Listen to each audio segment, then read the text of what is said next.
Camera angles making my forearm look massive. Must It's you? like as big as a bolster. With rope. With bolsters. Right. So today I have chosen to do the topic of tapas and brahmacharya. And I got a bit confused about which one was a yama and a niyama, so I'll just confirm that. So brahmacharya is the yama and tapas is the niyama. So originally I chose these two because I felt like there was some kind of connection between a sense of discipline, which I think that there is. However, tapas is more of an action, whereas brahmacharya seems to be more of a non-action, abstaining. So first I'll talk about tapas. So tapas is this idea of discipline, self-discipline. And it's, actually I haven't got the translation written here, but it's about burning. It's like the fire, the inner fire. And so the idea is that through the actions of performing your tapas, you like stoke the agni, the inner fire, which then in turn helps you to burn away that which you don't need. So whether it's like mental thoughts about like I can't do this, or I don't know, any kind of spiritual, emotional stuff that's no longer needed can be put into this fire. And the more you tend to that fire through your tapas, the stronger the fire becomes and the more you can burn away. So the idea is sort of the removing of obstructions. It is also said like the removing of the obstructions in our nadis, like if the energy is kind of blocked there. One of the people that I came across talked about the actual action of that tapas is to lift the Muladhara up to the fire, and he said that it's done on like the exhale. So that was just an interesting thing to consider. Muladhara is the base. Yeah. And lifting up to the fire. Yeah. Just like in the solar plexus. Yeah. And so this idea of cultivating self-discipline, which then strengthens our fire, which then strengthens our like passion and our courage to do the things that we want to do. So the passion to like get up at 5 a.m. and do our practice because that's what we love and that's what we want to do. And then I guess also the courage to then do the handstand that is really scary to do. Be like, yes, I've got this. I've got strong arms. And so yeah, like that, and as I said before, it's like this feedback thing where the more you feed the fire, the stronger the fire becomes, the more you feel like you can show up and move through those difficult things. When I was thinking about tapas, I sort of noticed like this push and pull between the idea of tapas and the idea of self-care. So this like, you know, like pushing and being like, yeah, I can do this, but then, you know, that even just that concept of burning out. If you imagine like you like push too far, too hard, and you've burnt out your fire because this hasn't been intended to properly. And so then this idea of self-care, of knowing when to pull back. So it's sort of like a dance between those two of pushing when it's right, but pulling back when it's needed. And so a question that I wanted to put to you all, maybe like a bit of a discussion, is how do you identify your edge when in your practice or even in your life? Like, how do you know when it's like, oh, this is an obstacle and I'm ready to push past it, or no, that's my line and that's where I need to pull back?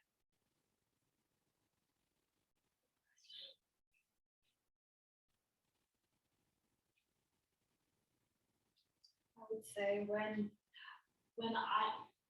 I have brain fog, when I'm like, oh, I've been, you know, working too long, or, you know, seated too long, I'm feeling quite tired. Like, I need to pull back, I need to listen to that. So that's why I say, in an office setting, go out for a walk, get fresh air, like get water, just move the energy around. Maybe I've been, disciplining myself to pay attention to what's in front of me or read this thing. I'm like, not too much. Let's go for a walk. In my practice, like, oh, that's beginning to feel like pain. Let's not do that. Let's like, I'm already getting a good burn if I pull back 10% and I can hold that, that's sustainable. I'll sit here and that's okay. I honor that. I'm still disciplining myself by showing up. But if I push any further, I'll burn out or I'll pull a hamstring. It's not worth it. So that's what I So would pain. Yeah. So the body's feeling pain. Cool. So the first one is like when you notice yourself not being able to focus. I'm not actually here. Yeah, I'm not here. I'm not productive. You're not present. Yeah. Like, let's just move around a bit. And then stoke the fire again once I'm in a better headspace. Because I'll be then able to pay attention to it and do it right instead of missing a step and then the fire snuffs out. Or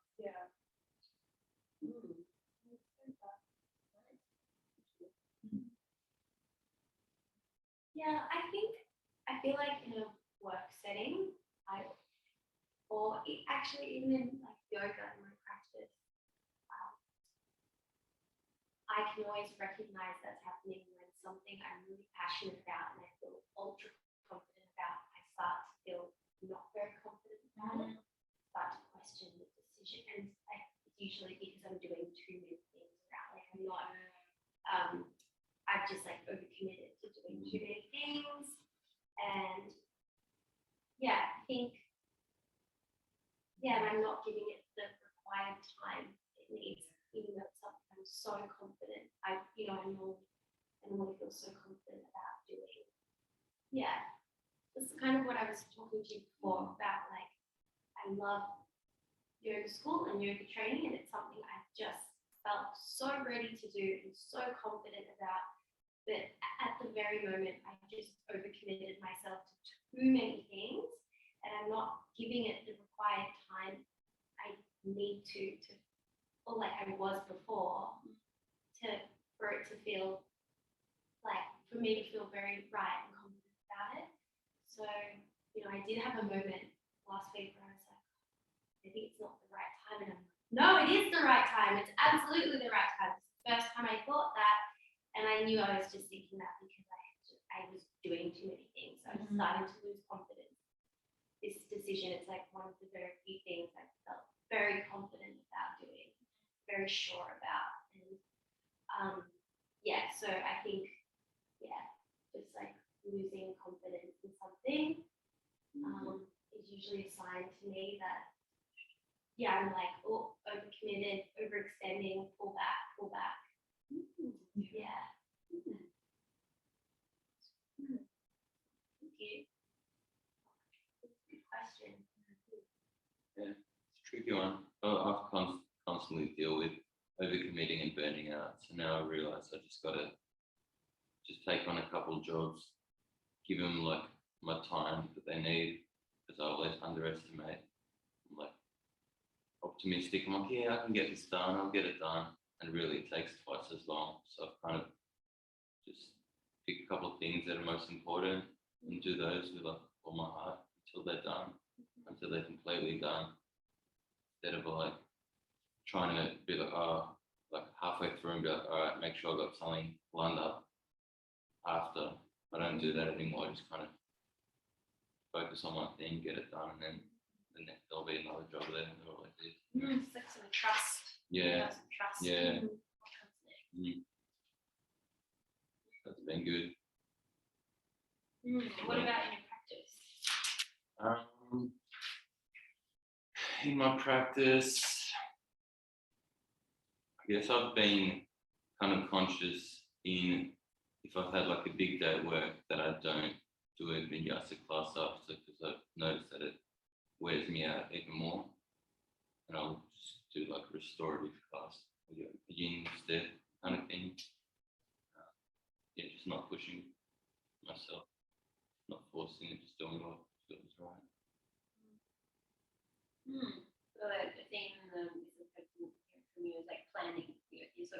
aware of your like capability from your past, and so now you measure it out.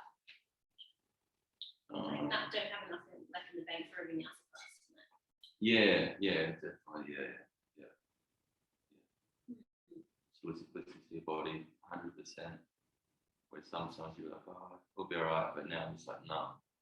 I'm just interested, what does listen to your body mean? Like, do you like literally, are you like, Just your first instinct, like your first kind of gut feeling or reaction to something is Gut what you need to always go with. Because anything after that is like your mind. It's not really your body. I feel your mind, like processing, trying to change your mind.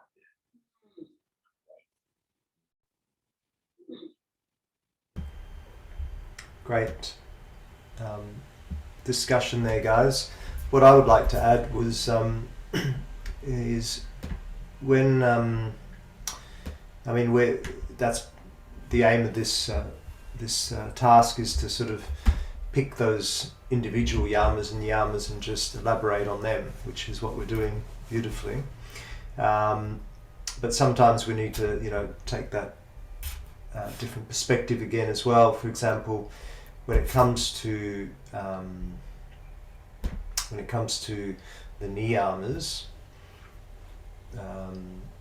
we can fine tune picking at them individually, but then taking that overview again and coming back to that idea, which I'm sure I mentioned to you guys particularly. So there's 5 niyamas: Sausha, Santosha, Tapas, Vajaya, and Ishvara Pranidhana. And those last 3, Tapas, Vajaya, and Ishvara Pranidhana, are often sort of put together as grouped together as being Kriya Yoga, so as being the path of the action or the practice to some degree, the exercises.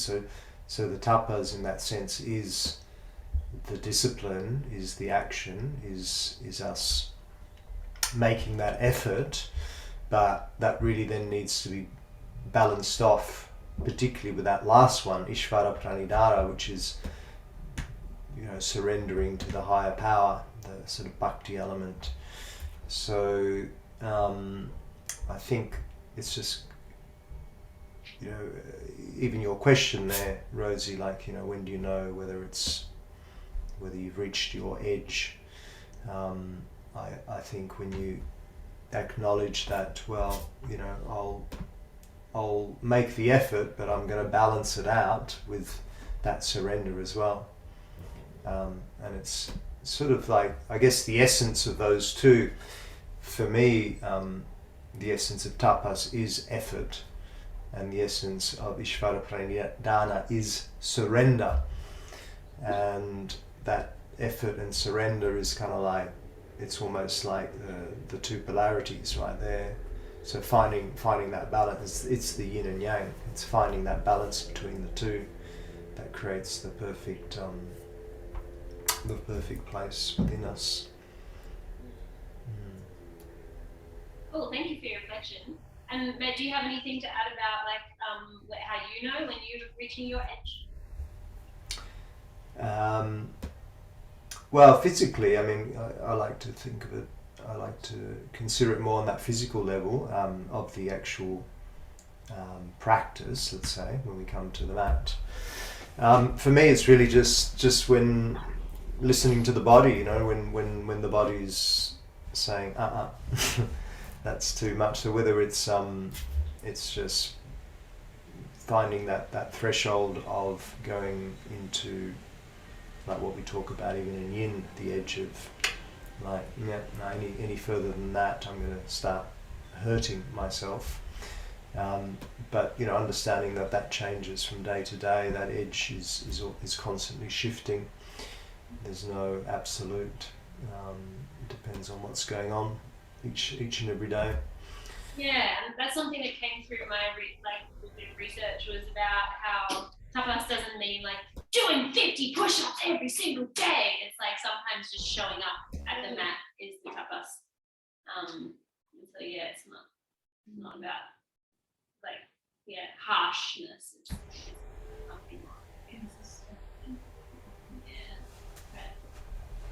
Yeah, beautiful. So yeah, it is. It's that discipline. It's that consistency, but also recognizing where we're at. You know, facing ourselves in each moment.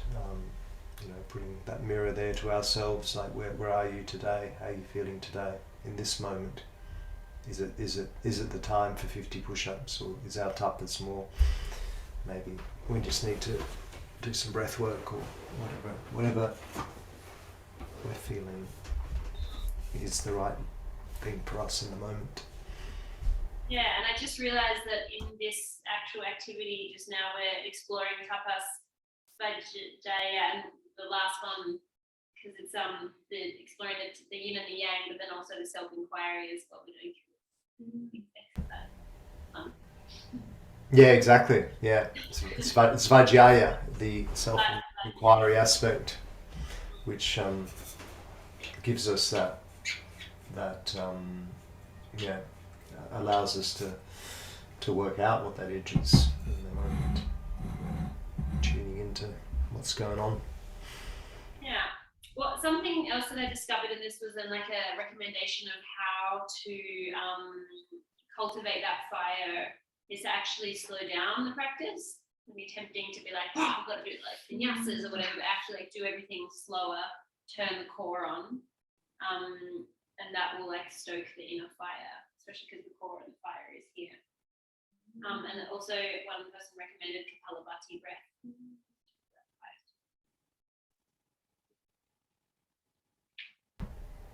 Good. What about Brahmacharya or Brahmacharya? Brahmacharya. So Brahma, God, Charya, many different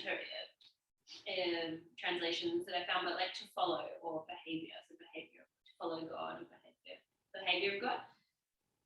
So I heard people describe it as the right use of energy, conserving the energy of the desire, or renunciation of pleasure.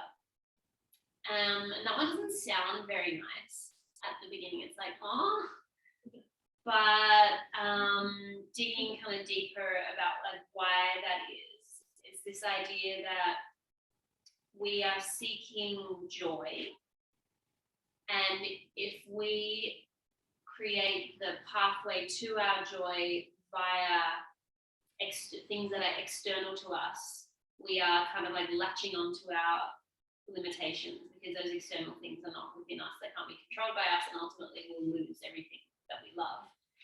So the idea is that we pull back from those external pleasures and cultivate that kind of access point to joy within ourselves. And in doing so, we might be experiencing less pleasure, but we're actually heightening our capability to access that joy. And then not spending energy lusting after things and being upset when we can't get those things. And so instead, redirecting that energy is then redirected towards the self and towards your own practice, and above and beyond the self, towards that kind of realization.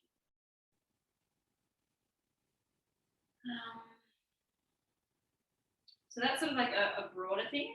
And then of course it goes into sex and celibacy and abstaining from desire in that particular, and that's sort of the more, I think that seems to be the more broadly understood when someone's talking about brahmacharya. That's generally what's being talked about. And so with that, it's the idea that we have this incredible creative force, which is like the most powerful force in the universe, which I discovered that when I had a baby, and in the past I would have been like, oh, no way, like not having a baby, I would just get an abortion or something like that. And then when I actually became pregnant, and all the things that happened to me and changed in my spirit, in my body, in my mind, and realizing like I am being, I don't want to not possessed, but like I am experiencing the most powerful force in the universe, which is creation. And so that force, rather than being spent, is saved But then a key thing that I listened to Sadhguru talking about was some, like in the Catholic Church, for example, it was just like, no, like shut your legs and just carry on. But in yogic philosophy or yoga practices, there's like other practices that go along with to harness that energy. So it's not just sort of sitting there just being like, I'm going to burst out. So then that's used to, I guess, move towards samadhi. What are those other practices? I don't know. I know personal practices through some tantra practices about sublimation, which is about like lifting the energy from those lowest energy centers up through the higher ones, which can sort of create like, I don't know if you call it an orgasm, but you know, like an orgasmic experience, but like through the heart. And so yeah, that's something that I didn't get the time to look deeply into, but it's just about how tantra differs from these other practices which are just about celibacy. And so I don't know, maybe Vicky can fill us in on that in a minute. But something that was just interesting here that again Sadhguru said is like it's that path is actually it's not for everyone. And they have like an ashram and they only accept like 10 people a year out of hundreds that apply or something like that because it's not necessary for everybody to follow this. Like you said, it's only necessary for some people to plant mangoes, for everybody to be able to eat mangoes. I don't know.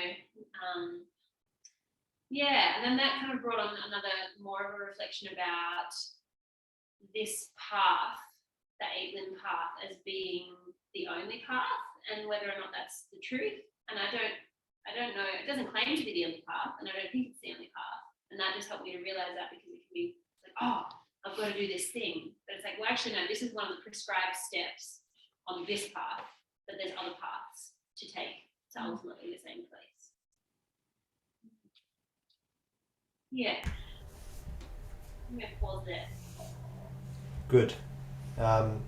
Some great stuff there, and yeah, no, like you said, it's not. This is just the path outlined by Patanjali for the Hatha Yogi tradition. I mean, it's interesting in the Buddhist tradition. They also have an 8-fold path, and I can't remember them. All those 8. Yeah, Adam and I were talking about it this morning. Yeah.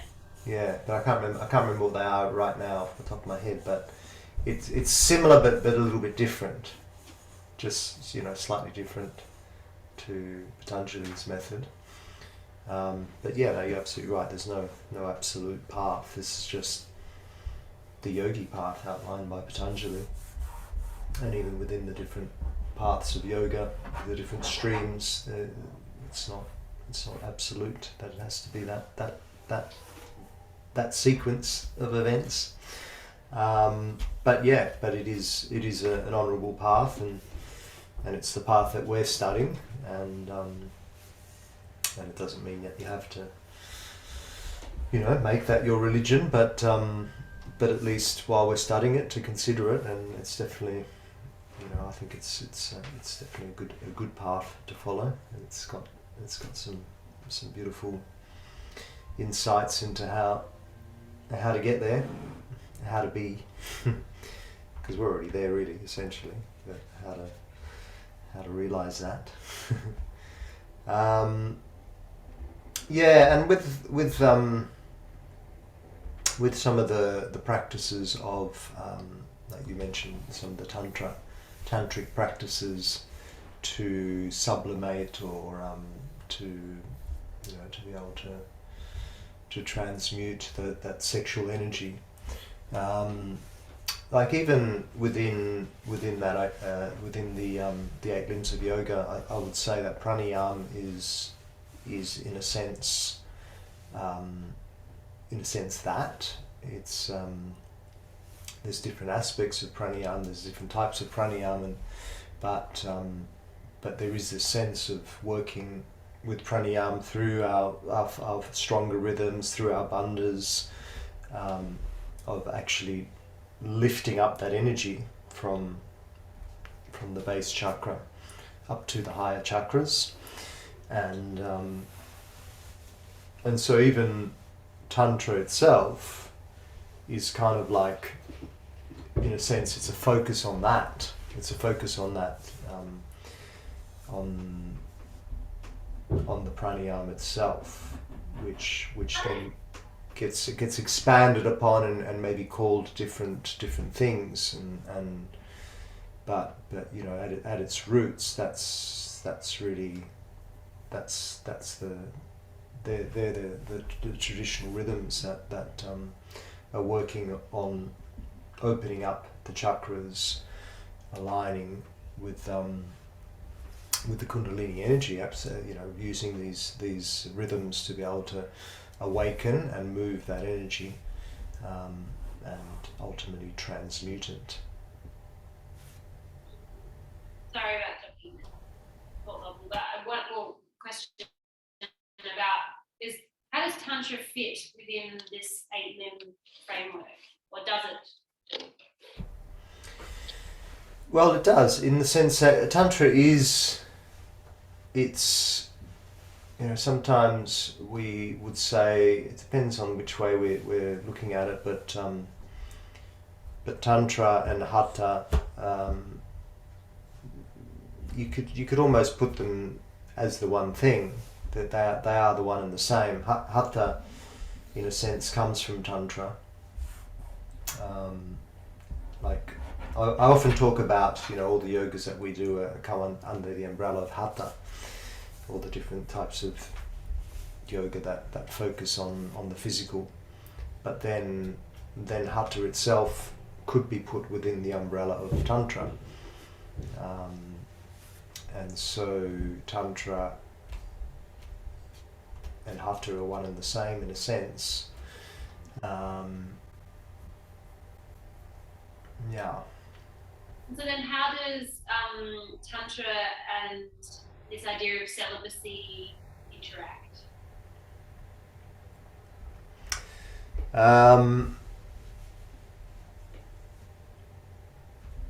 Good question.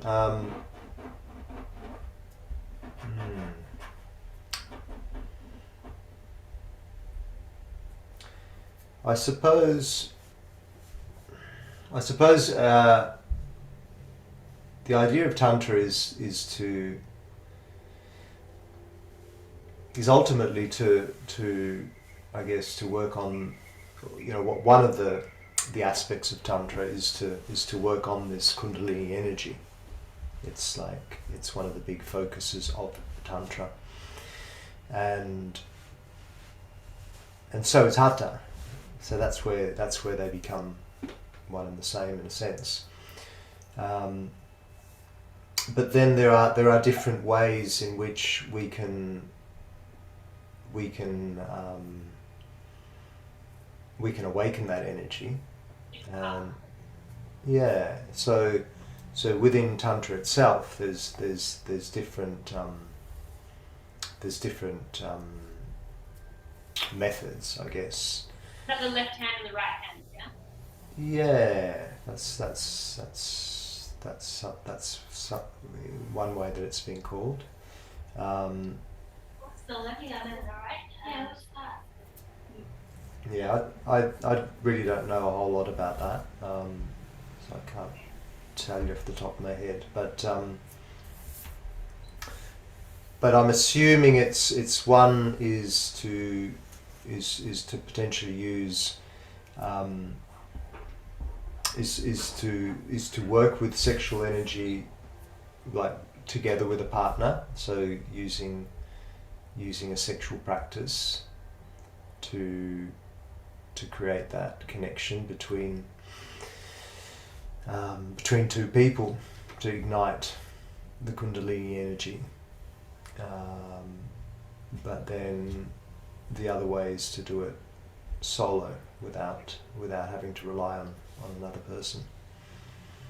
So it becomes more of a working with your pranayama, working with your meditation to awaken that energy. Yeah, something like that. Yeah, thank you. I think that's actually, I think I probably already like everything. Yeah. there was actually one more like aspect that I wanted to like speak of, but before I did that, I just wanted to put a question to you, Honda, and you can share if you want or not, but just thinking about either something in the past that you have given up, or in the name of like a higher good for yourself, something that brought you more freedom through giving that up, and or something that you can think of in your life at the moment that you might benefit from staying from, free up some life.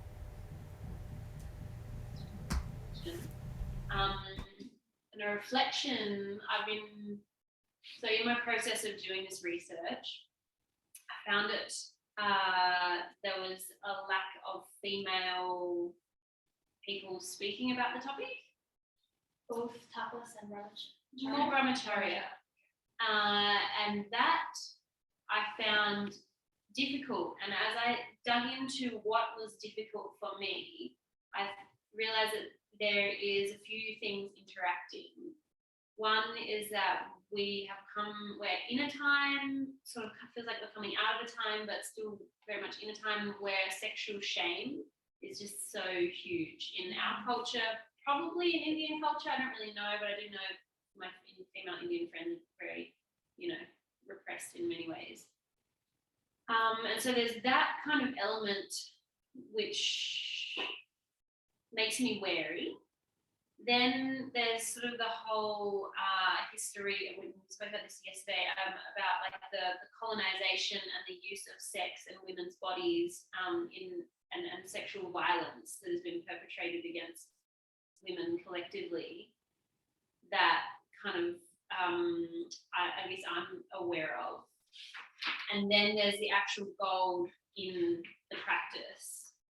And I found myself being quite triggered by being told what to do about my sexuality by some men. And it's like, how much of that is me reacting from a place of unhealed trauma from the collective wound? How much of that is like shamey, blamey, judgmental males who are kind of hung over from that paradigm? And then how much of it is just like some like difficult truths to sort of hold? So yeah, I just thought that that's something that I'm reading a book about, colonization and sexuality, that just was in my frame while I was researching that. And I guess it's not really a question in all this. I just wanted to bring that lens, I suppose.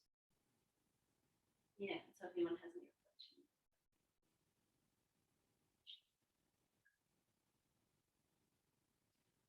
And or if you want to share about the question that I posed to you as well. I think with the question, I think when you asked that, the first thing that came to mind was a person in my life. And then I was wondering, could you apply that to someone who I know it just represents a lot of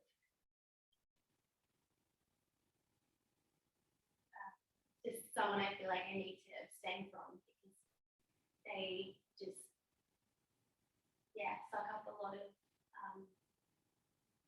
energy in a way I don't want them to. I feel like I constantly think about how much about my life was this person if I could just cut them out. But I wasn't sure if you could. Does it apply to anything? It seems like partially the, freeing up of the energy definitely applies. What I noticed with brahmacharya is it's specifically about pleasure. And our pursuit of pleasure, because it's like, ooh, I want to go towards that thing. That's what you're talking about, Sam. Well, yeah. So as in, you need to abstain because this thing is bringing pleasure. Yeah, this person also represents. Yeah, just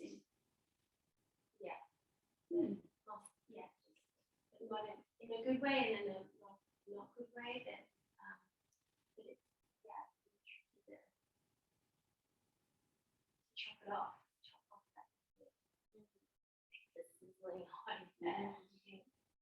Well, I mean, I can't tell you whether or not it's brahmacharya, but I wonder if maybe looking into that and seeing if you can apply something that you learn.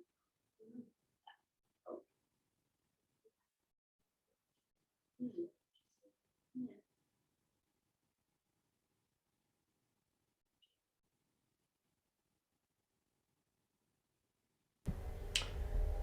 I'm struggling to hear everything there. The sound gets a bit choppy from my end, but Talk louder. I think I got the general gist of what you're saying, and I think that's one of the things with this whole topic is it's kind of like the dichotomy of the of the teachings in a sense where we're called to, as part of the practice, is to overcome our desires. So that can be said also from that sense of looking at things like lust and the sexual desires. But then there's also this modern sort of dilemma of sometimes shame associated with sexual liberation, expression, or connection, or sexual desire as well. So it's an interesting one because I think that there needs to be a balance of the two, in the sense that we don't, as a human element, then that's just a natural part of our nature, is to have that, is to be able to be okay and embrace our sexuality and our sexual interactions, expression and desire and all of that. There shouldn't be any shame in that. But then I guess just that balance of not overtly obsessing about it either, because then it becomes an addiction or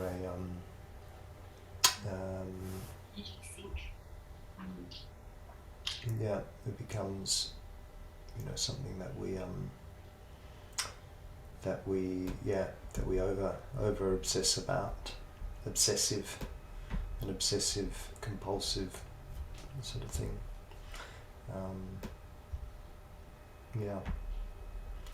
So I don't know if that makes sense, but that balance of not being ashamed or being able to express it all freely, but without attachment to the actual desire itself.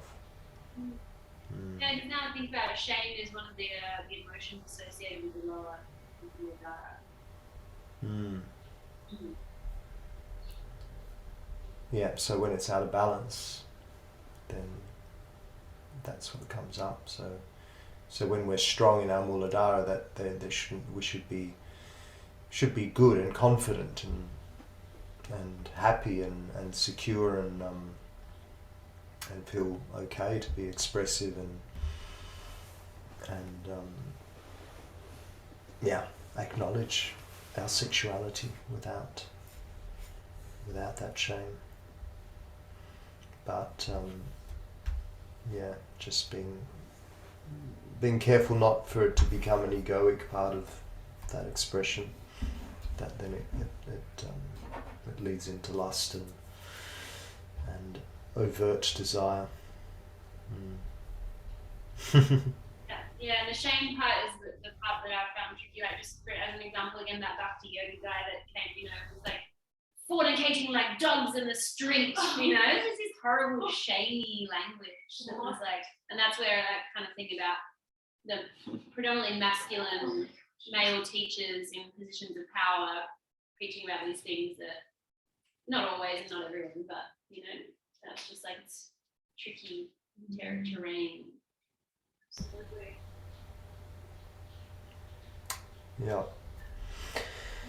Yeah, it's a tricky one to navigate. It is, definitely, but I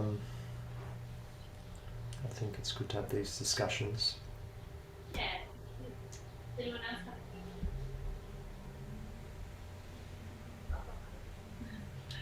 There's a lot going on.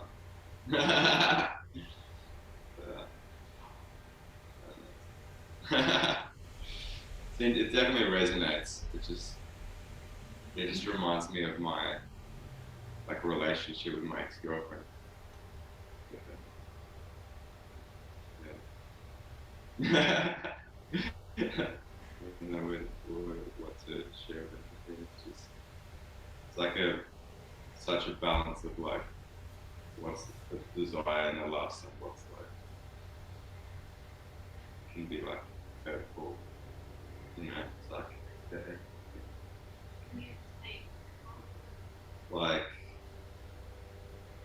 when I first met my partner, she was in like an open relationship with someone, which is like I don't know. I think it's like a balance between like not being able to commit and just wanting to be able to have your desires and fulfill them when you want to, but it's like a thin line of like there can be so much trouble in that as well. You know.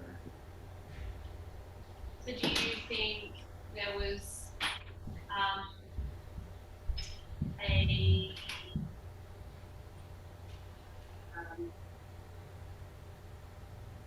what do you think there was like, or was it ever like, was it possible for that relationship to have the openness of that relationship to have restraint and like fulfillment, or do you think that was just an expression of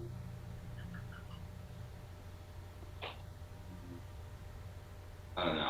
I just always think like go over it in my head like where's the thin line between what's right and what's like wrong, and each their own kind of thing. But still like it's a tricky one. Like a lot of people got hurt in like the process of like being in an open relationship and stuff.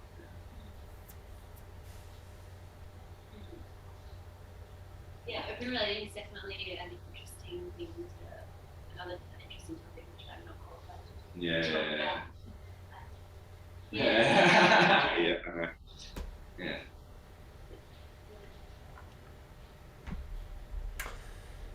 Well, Rosie, thank you for your presentation. Was that it? Do you think? That feels like a bit of a weird note to leave. Maybe it's just has anything that sense that she does. I wanted to ask what your Question of something that I have given up or something that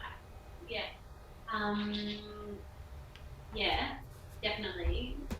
I've started smoking again, and it's so bad, and I'm really going through a journey with it, and it's just I can feel the way that it's sucking my life force away. Oh yeah. Yeah, so that's a big one.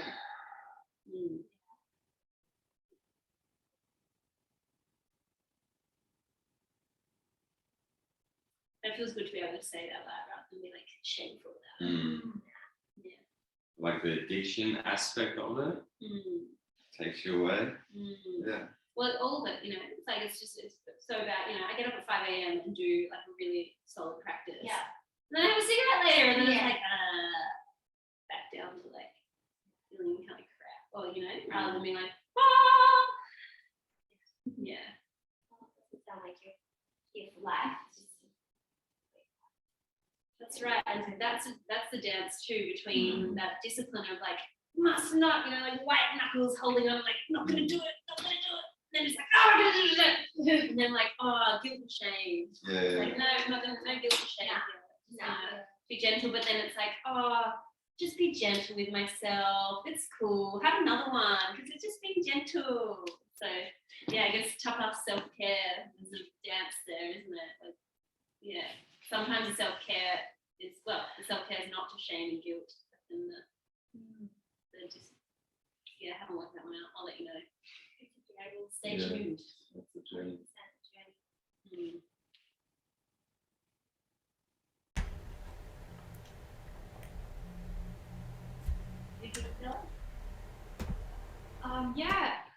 I wanted to share that when I was single in 2018, I was new to this idea of dating. I didn't know what the protocol was, so I thought, oh, people just they just, you know, go out for dinner with several people. And then, so I proceeded with that. And then I got myself confused because like, oh, like I get on with this guy and I get on with this other guy. And then it created a lot of confusion, although at the start I thought, oh, this is fun, like meeting new people, attention, novel. No, this isn't who I am at my core, like it's not for me. So then I thought, I had to think of myself, like, what do I need? Like, this isn't sustainable. I never was like this. I mean, it's just because I was in that stage in my life and I wanted to explore that, but no. So then I abstained from that and like made the decision, no, I want a life partner. I want someone dependable, someone I get on with, not just for the surface level stuff. I want something deeper. And then by making that choice and removing myself from, you know, dating or the app, whatever, I felt freer in that way. So I wasn't so in my head, like thinking about, well, that person or another person, you know? Yeah, and I had a lot of shame about that. Like, I thought, oh, I'm such a bad person. No one was really clear with what other people's agendas. And then that was a process to like let it go. Because even like bringing it up, it's a big thing because for the longest time I felt like, oh, I was a bad person, but you're not, you're not a bad person. There was miscommunication, but yeah, that freed me by choosing to be one person and not dating or seeing people casually. It was a headache. It was very yeah. The repression is on. Yeah, that's desire.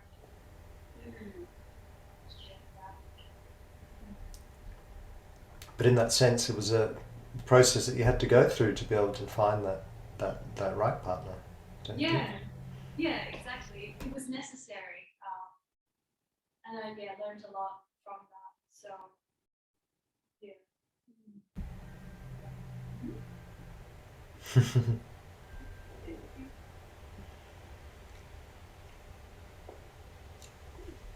Unless Tony's got something to add.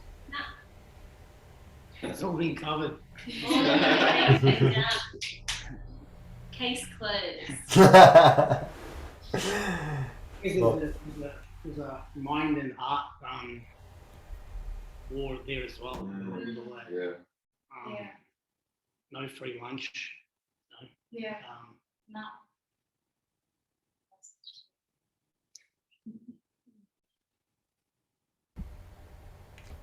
Cool. Thanks, Vicky. Handball back to you then. Let's have a lunch break because what I reckon we should do is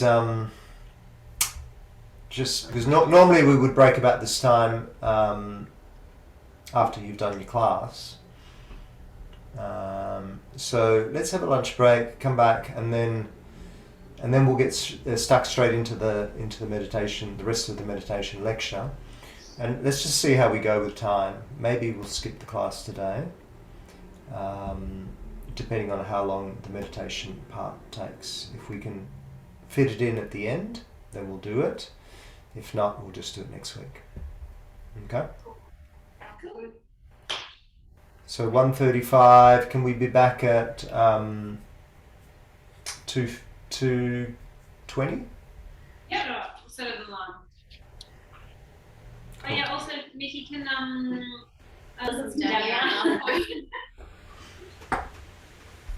So welcome back, team.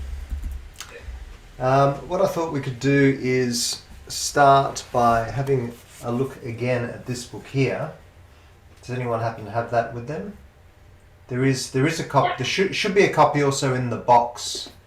Is anyone in the main studio? I don't think so. But yeah, I've seen it in that one. Yeah. Yeah, go grab it. There's one in the box there as well. That's available to us all. And so when we looked at the 8 limbs of yoga the other week, we kind of focused mostly, we had a brief overview of them all, but we focused a bit more on the yamas and niyamas. And then we had the asana and the pranayama as the third and fourth limb. And in a sense, the remaining limbs, the four after that, from the perspective of Patanjali, is in a sense what meditation's all about. So while meditation is a practice that has various sort of aims and benefits, in a sense from the worldly perspective, it's just a way to improve our well-being in the world, to be more stress-free and anxiety-free, more relaxed, more focused, all those things that enhance our worldly experience. From the perspective of Patanjali, really meditation's all about a practice that helps us to gain liberation, to gain that freedom. So in a sense it's almost the opposite to some degree of what the worldly experience of meditation aims to do, is to enhance our worldly experience. And in a sense, from the deeper perspective of the Yoga Sutras, it's to go beyond the worldly experience. So I think in a modern context, though, if we can marry the two, then that's the best approach, is to consider that we're living in the world. So if we can use this practice to enhance our worldly experience, to make ourselves more present, more focused, in a better state of mind, then that's great. But then also not to forget the spiritual aspect, which is to go beyond the mind ultimately, and connect with our spirit. So let's have a bit of a look at just those little sort of overviews of the remaining limbs. So starting in this book here, page 34, which from memory I don't think we read through that. We just read through the yamas and niyamas, and then we just had a bit of an overview through the heart of yoga. But in page 34, it's at the top there, Pratyahara. Pratyahara is the fourth limb of yoga. Sorry, fifth limb of yoga. Fourth is pranayama. Through the practices of yama, niyama, asana and pranayama, the body and its energy are mastered. The next stage, Pratyahara, achieves the conquest of the senses of the mind. When the mind becomes ripe for meditation, the senses rest quietly and stop importuning the mind for their gratification. Then the mind, which hitherto acted as a bridge between the senses and the soul, frees itself from the senses and turns towards the soul to enjoy its spiritual heights. This is the effect of disciplines laid out in Sadhana Pada, which is the second part or the second chapter of the Yoga Sutras. Pratyahara, the result of the practice of yama, niyama, asana and pranayama, forms the foundation for dharana, dhyana and samadhi. Through practice of these 5 stages of yoga, all the layers or sheaths of the self, from the skin to the consciousness, are penetrated, subjugated and sublimated to enable the soul to diffuse evenly throughout. This is true sadhana. So it becomes that, so pratyahara is, it's kind of like that gateway between the outward focused and the inward focusing. So we use the senses for our outward focus to the world, but the mind is there as the tool to be able to assimilate the sensual experience in the outer world. But then the mind can also become the tool to recognize the inner self, the soul, and that's the I guess the step or the limb of pratyahara is where we start to flip the focus from the outer to the inner. So practically, Mickey, does that look like, trying to listen for the blood pumping through your ears, or like scanning your body for sensation, or? Yep, absolutely. Yep. Yeah, and it's kind of like the steps, because in a sense that what you're saying there is still sensual experience to some degree. You're still tuning into, I guess, the sense of touch in that case. You're feeling that sense of the body's systems, and even the focus on the breath itself. But that is pratyahara. It's kind of like turning those senses to the inner experience rather than the outer experience. Turning the And focus. then at some point it just stops, or? Yeah, at some point you basically you transcend the sensual experience altogether, and you focus on the presence within us, the presence that's where it gets tricky, because then it's like who's observing what? Is it the self observing the self?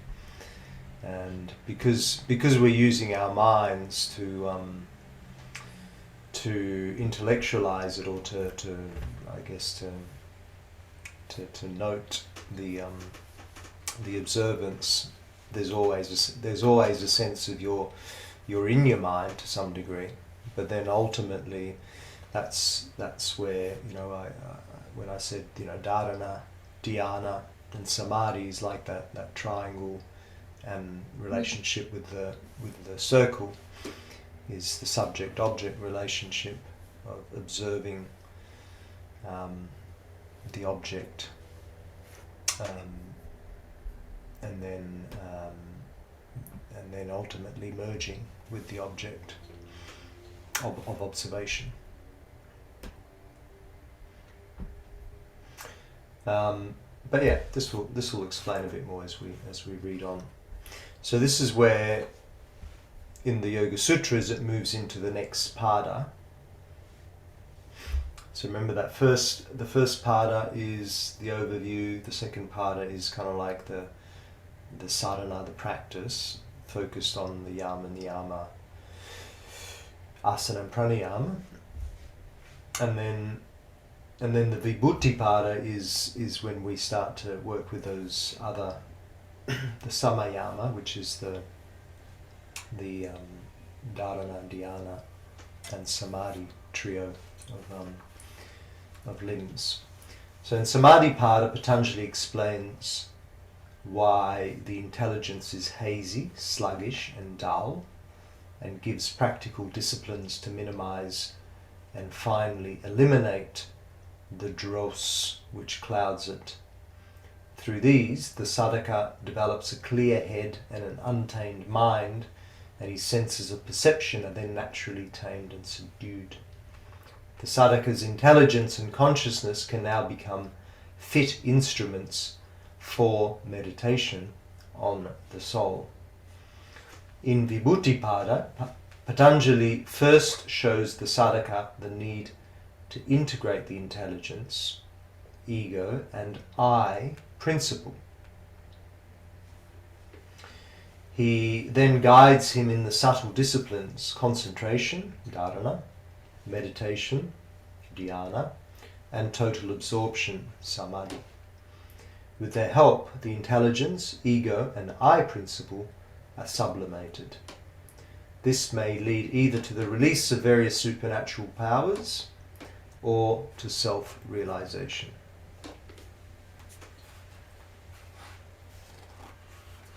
Supernatural power. Ooh. Yeah. Like the cities, is that what we were talking about last time?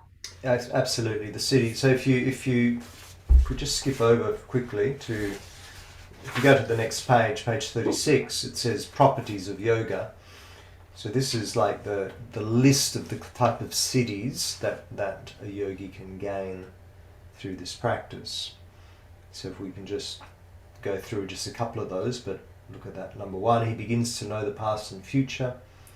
2, he understands the language of all people, birds and animals. 3, he knows his past and future lives. 4, he reads the minds of others. 5, if necessary, he can define even the precise details of what is in the mind of others. 6, he becomes invisible at will. 7, he can arrest the senses, hearing, touch, sight, taste and smell. 8, he knows the exact time of his death by intuition or through omens. 9, he is friendly and compassionate to all, which shouldn't really be a superpower, it should be natural.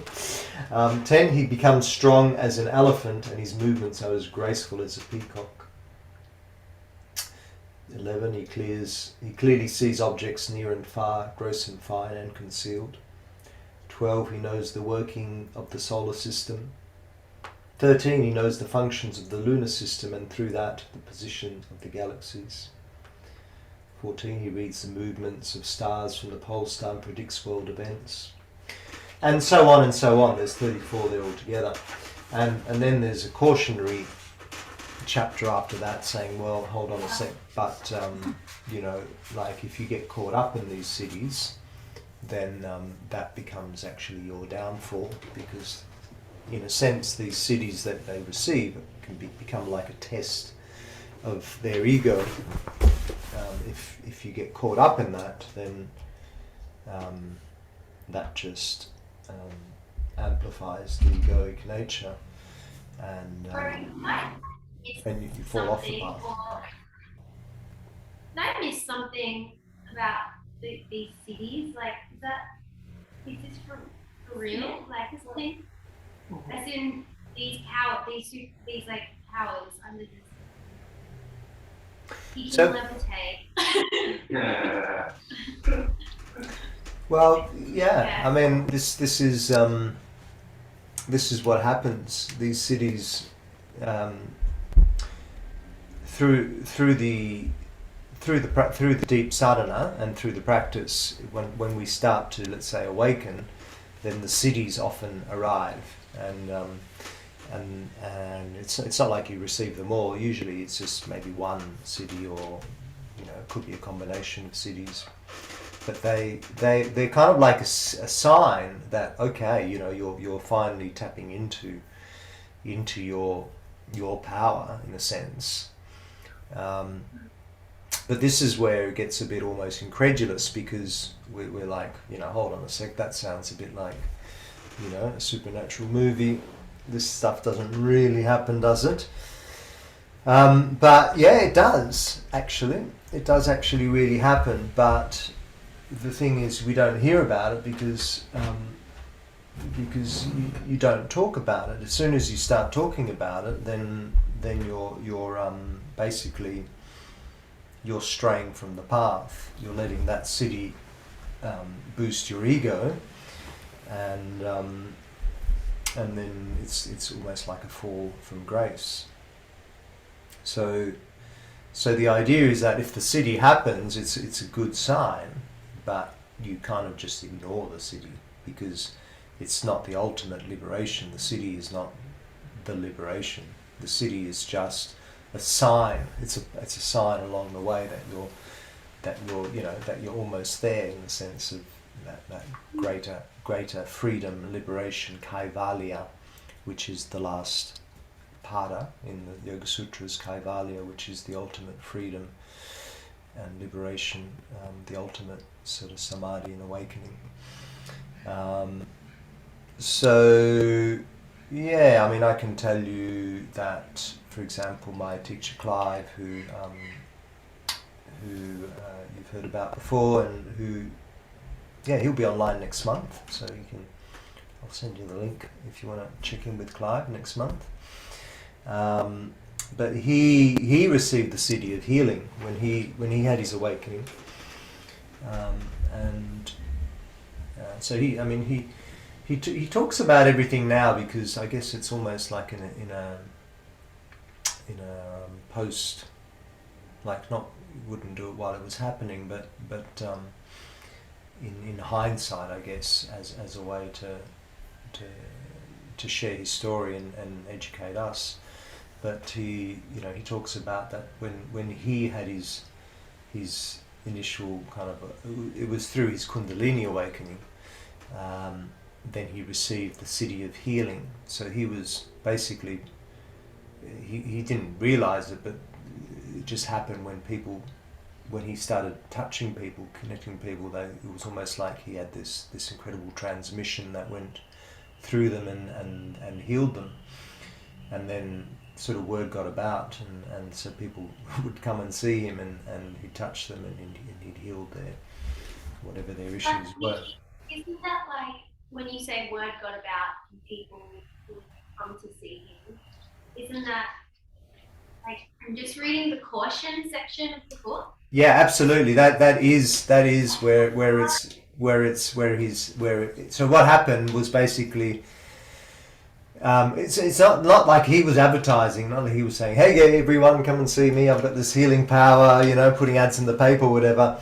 No, it was more just through his students or his friends, and one friend maybe came and got a hug from him, and suddenly ailment was healed, so probably told other people, and so other people went and saw, hey Clive, I heard you you can heal, and Clive would go, oh well, it's what's going on, and he'd touch them or whatever and heal them. But it didn't go on for that long, because then it was like he actually had this, it was almost like this this voice in his head which said, that's enough. At one point said, you got to stop this, and it was like boom, within a moment it was completely dropped, and he stopped it, and it never happened, and it kind of dissolved, like the whole power dissolved in a sense. But it wasn't in a sense, maybe he was on that brink of being falling from grace, so to speak, but he managed to then still move beyond the mind eventually, and have his great full awakening. So I mean, I just share that because that's one person that I know of who's had that experience, but a great book to read is the Autobiography of a Yogi. Has anyone read that book? What is it called? Is that the name of the book? It's called Autobiography of a Yogi by Yogananda, Paramahansa Yogananda. I'd highly recommend you read that book. It's a novel, essentially. It's not like a text in a sense. It's a novel, but it's Paramahansa Yogananda's story, and he was one of the great yogis who brought yoga to the West at the turn of the 1900s, and he tells a lot of stories of different yogis and saints that he meets along his journey who have all these various siddhis, and initially you're reading it thinking, nah, this is bullshit, this can't be possible, this is fiction. But then after hearing Clive's story, and after hearing some other stories, I actually think that maybe he's claiming that these are all true stories. So things like this one yogi who's got incredible strength. He's tamed tigers. He's got tigers that live with him, and he can he's tamed them. Another yogi who's got the power of of doubling himself up, like, you know, being able to be in two places at once. By location. Sorry, By location. bilocation. Yeah. Mm. What do you mean, double means? I don't really get. Well, being, you know, like me sitting here in Amrit's chair, but then maybe I'll close my eyes and then in a moment you'll see me in your room. What? Yeah, I've heard that. You do it before as anyway. well, You imagine something, and then you catch up. And Clive talks about meeting some yogis like that in his travels in India. He said one time, he tells the story. It's fascinating hearing Clive's stories of his magical journey through India. But he said when he was one time sitting in this chai shop in the Himalayas, just drinking chai, and he turned around suddenly, and there was this guy sitting next to him, this old Baba, and the Baba was sipping chai next to him, and he just turns around to Clive and says, "Your guru is in the burning grounds in Rameshwar," or wherever it was. And Clive was like, "Oh," and he turned around, sort of scratched his chin, then turned around again, and the guy disappeared, and he was like, "Hold on a sec, there was a guy here a second ago," and then he disappeared, and then so he just, from that message, he had this calling, and he went to this particular burning ground, and he travelled there, and then when he got there, suddenly out of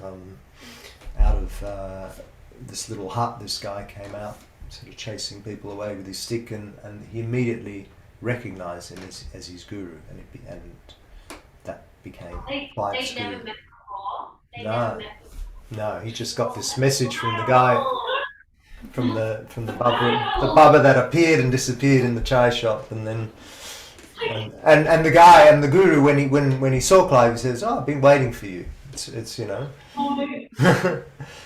So they immediately recognised each other and knew that was, you know, meant to happen.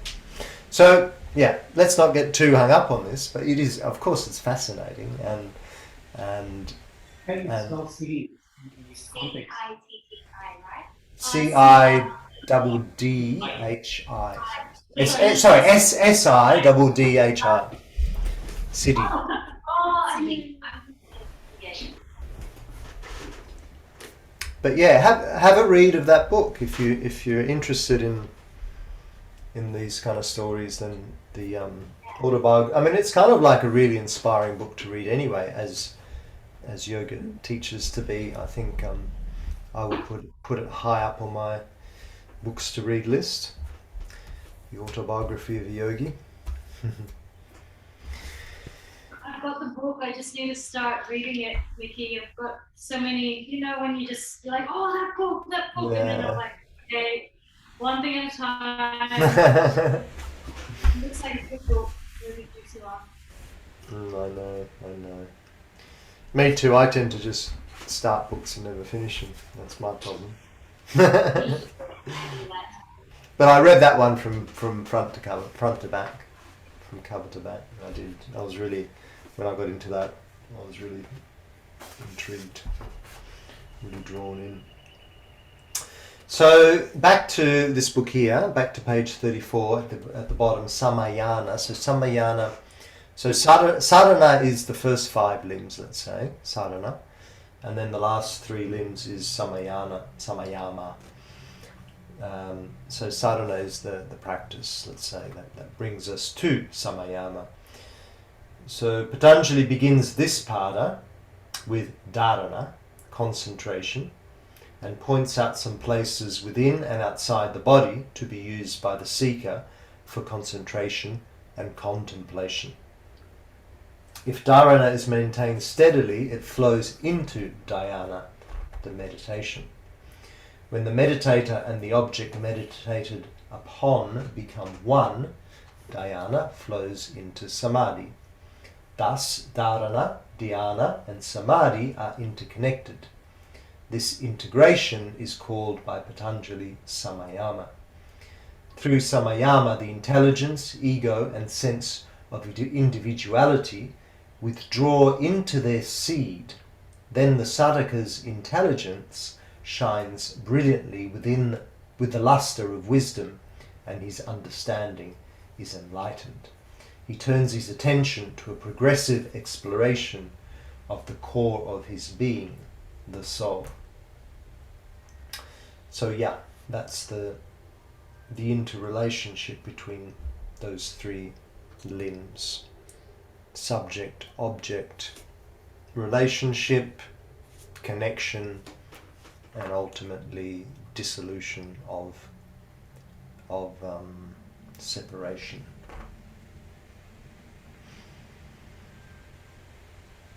So in that sense, dhyana, meditation, from the perspective of Patanjali's Yoga Sutras, when we talk about meditation in a sense, like, while in the West we say or in most traditions, and even in yoga, we say we sit to practice our meditation. It's a misnomer, in fact, because really we sit to practice our dharana. Our dharana is something you can practice to some degree, where you choose to focus on your object of awareness.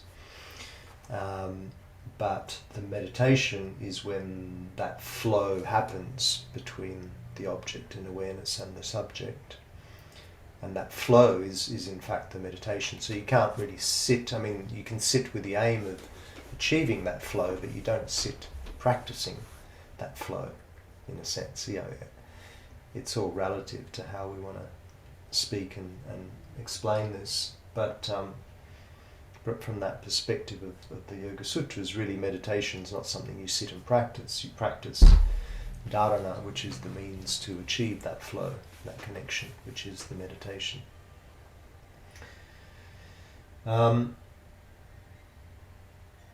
Let's read also just one more little bit here, the intelligence bit, and then we'll leave it at that for here. But that is also pretty juicy.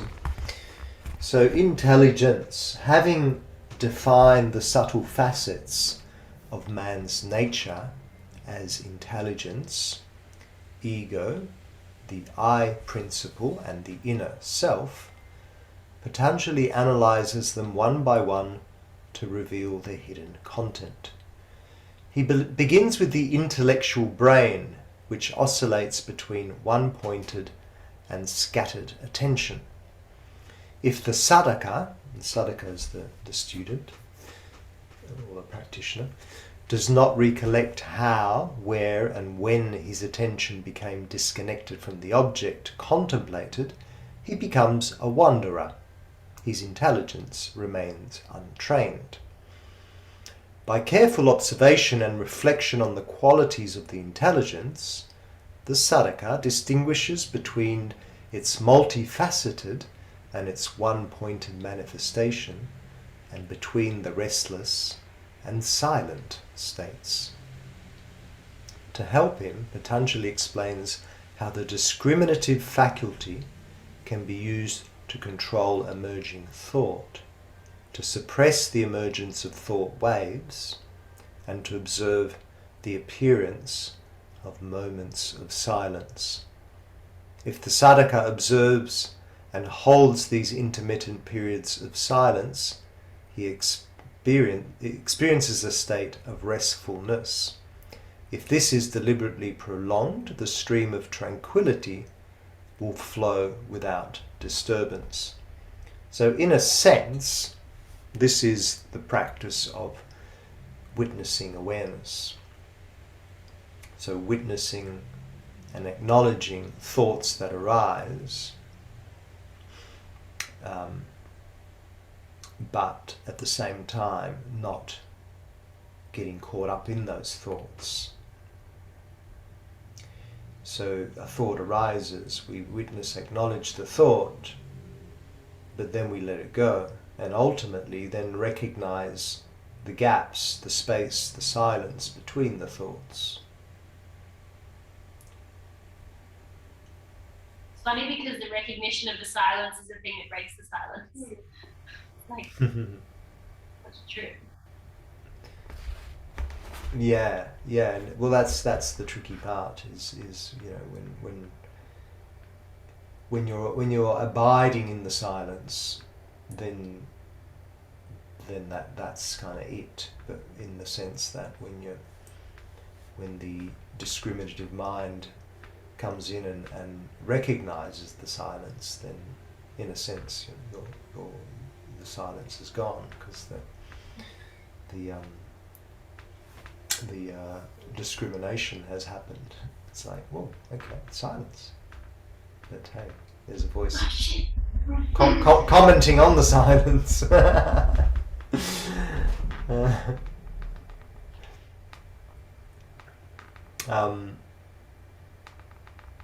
Yeah. So holding this tranquil flow of calmness without allowing the intelligence to forget itself, the seeker moves towards the seer. This movement leads to inner attention and awareness, which is in turn the basis for drawing the consciousness towards integration with the inner self. When this integration is established, the seeker realizes that the contemplator, the instrument used for contemplation, and the object of contemplation are one and the same, the seer or the soul. In other words, subject, object, and instrument become one. And this is, I guess, the dualistic nature of this practice, when we're separating it all as their own individual things. It's like, okay, there is a soul, or there is an eternal presence, which is the eternal seer or observer. But then there is the mind that's able to do it's the discriminative faculty, I guess. And then there is the object of awareness, which could in a sense be a thought that arises from the mind, or if it's maybe just something like the breath or another aspect of ourselves, a part of the body or whatever. But there is this sense, this dualistic approach, that it's all separate, and we need to go beyond the individuality of it all, of each element, in a sense. But from a deeper non-dual perspective, ultimately the seer is within the mind, it's within the object of awareness. Consciousness pervades all. So that, in subject, object and instrument become one, but they already are one. In a sense, it's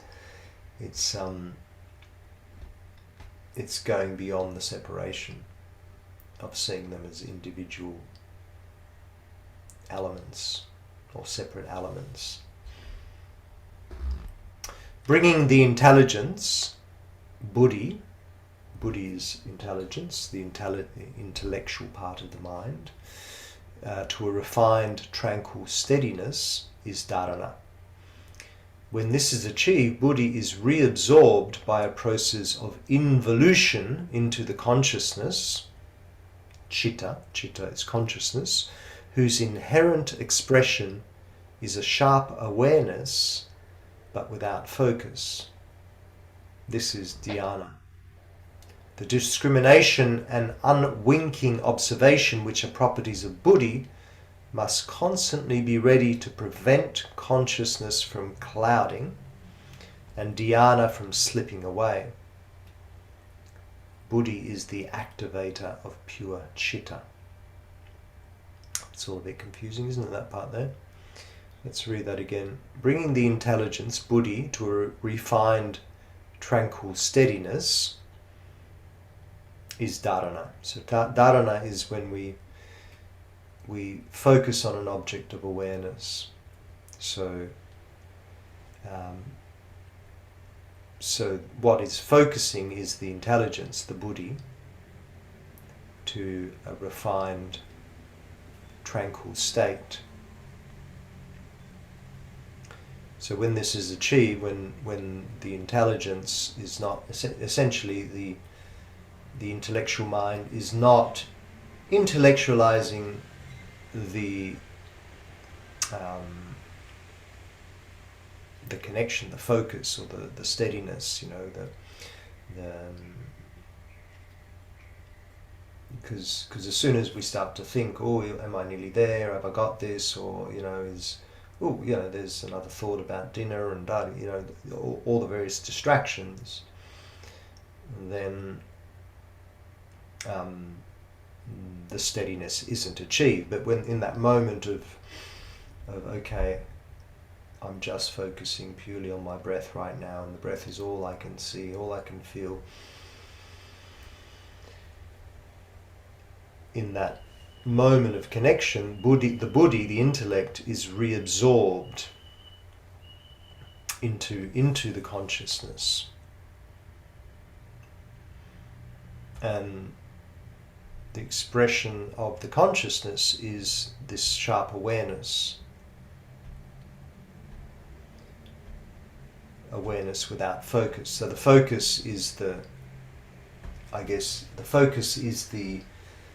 act of the intellect. The intellect needs to focus to create that stream of connection.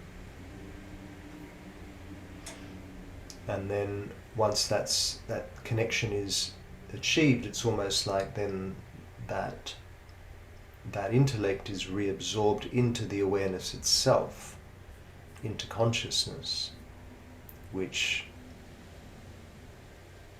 sort of becomes the awareness.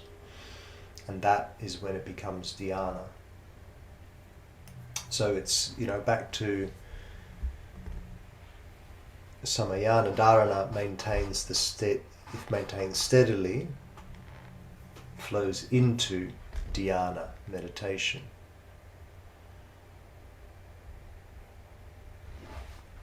Is that sort of making sense to some degree?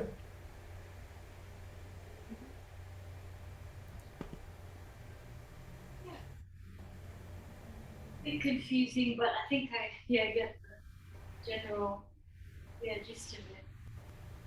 I guess it's also in keeping with like the way that, as with everything that we've studied in this course, it's sort of like this thing exists, but it also doesn't exist, and the point is to move past it. So it's like if the mind or the intellect gives you the like connection, like you said, but then once you can move past it, then it's dissolves, moves to the next stage. Yeah. Reminding yourself of moments that are very similar in linear time, but they're different. Each one's a new contract. Say that again, Tony. So? Repeat that again. Kind of like that zero point. Yeah. Yeah. Just hitting refresh on your browser. Well, in that sense, yeah. I mean, when you're totally absorbed, when your intellect is totally absorbed into the consciousness, then you enter a timeless state. You enter that. You are in the 0 point. That is dhyana. That is dhyana, yeah.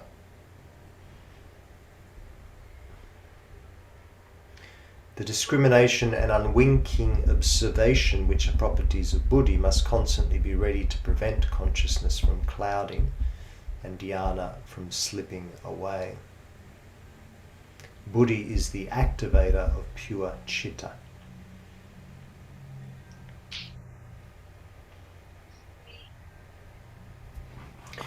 When the sadhaka has disciplined and understood the intelligence, the stream of tranquility flows smoothly, uninfluenced by pleasure or pain. Then he learns to exercise his awareness to make it flow with peace and poise. This blending of awareness and tranquility brings about a state of virtue, which is the powerful ethic or Shakti of the soul, the culmination of intelligence and consciousness. This culturing of intelligence is an evolution, and virtue is its special quality. Maintenance of this civilized, cultured, virtuous state leads to a perfect propriety, wherein the intelligence continues to be refined, and the sadhaka moves ever closer to the spiritual zenith of yoga.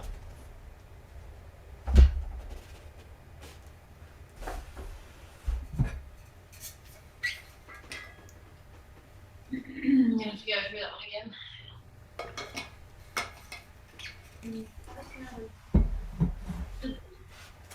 Sadhaka again, practitioner. Sadhaka is the student, practitioner.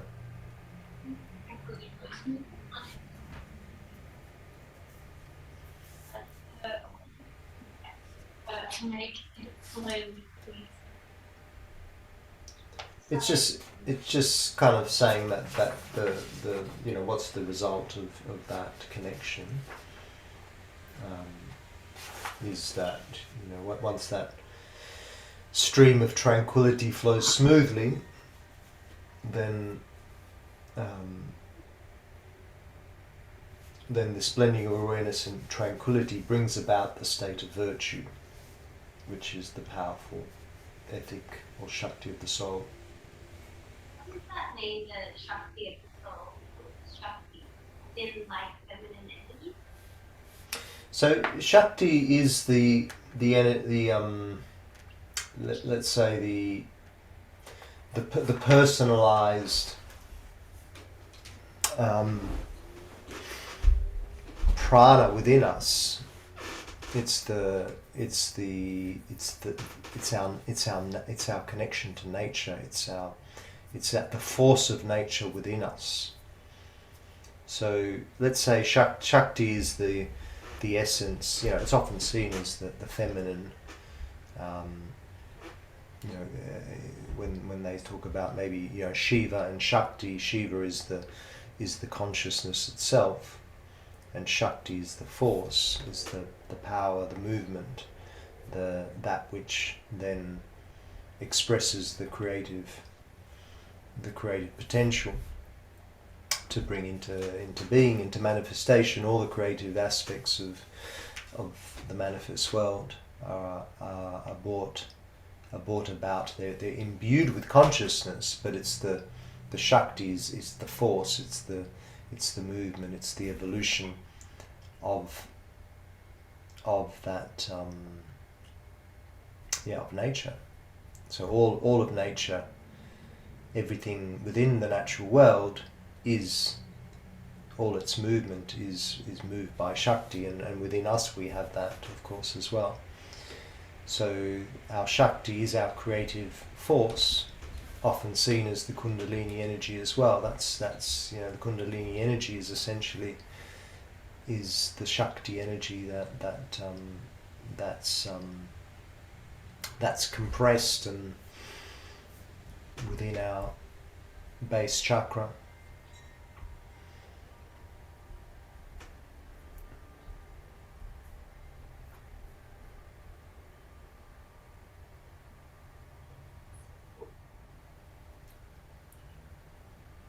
Love that this is school. This is science.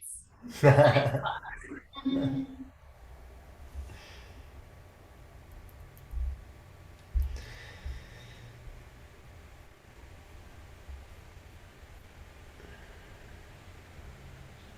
So listen, on that, let's just take a little pause and let's actually sit up. A couple of you are lying down. Let's come to a seated posture and do a little meditation practice. Or should we say a dharana practice? Now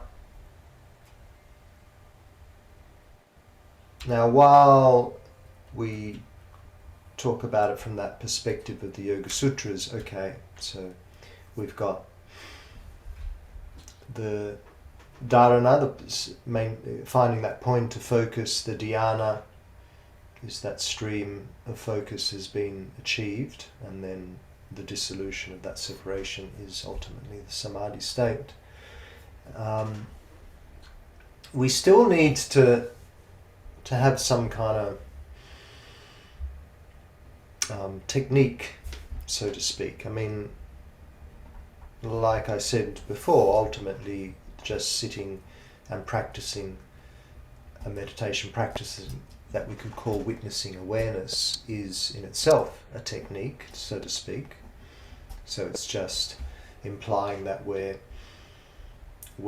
our object of awareness is just, in a sense, being aware of all that arises within the sphere of our awareness. So paying particular attention to thoughts or to emotions that arise while we're sitting, and just being able to discriminate those as elements that arise and that subside within our field of awareness. So we can use that as a meditation practice within itself. But then we can also be a bit more specific and choose a specific, let's say, dharana to become the meditation practice, or become the dharana practice, let's say. So I thought what we could do is just practice a little meditation, which I keep calling a meditation, but in Patanjali's sutras I should really be saying let's practice a particular dharana where we create a point to focus. So I'll just wait till you're all ready, and we'll come to sit and we'll try this little dharana meditation.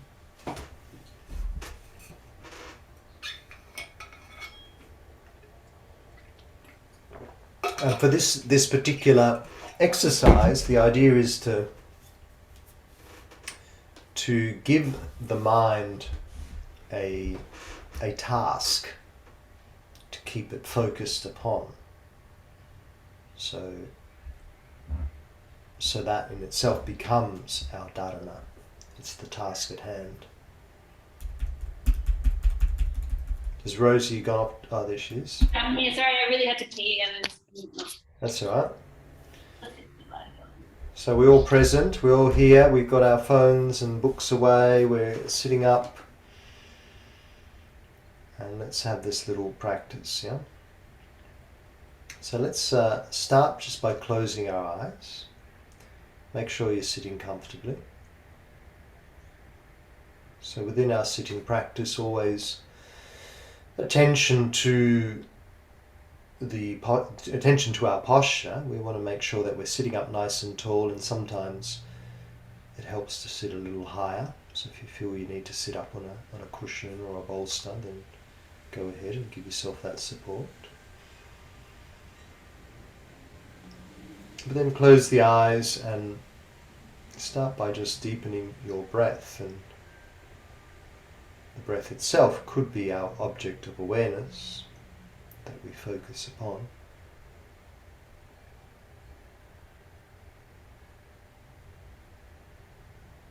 And in many traditional Buddhist practices and other traditions, and that becomes our focus of awareness for the meditation practice, just focusing on the breath. But recognizing the mind as being a busy bee. Let's give our minds something to occupy itself with.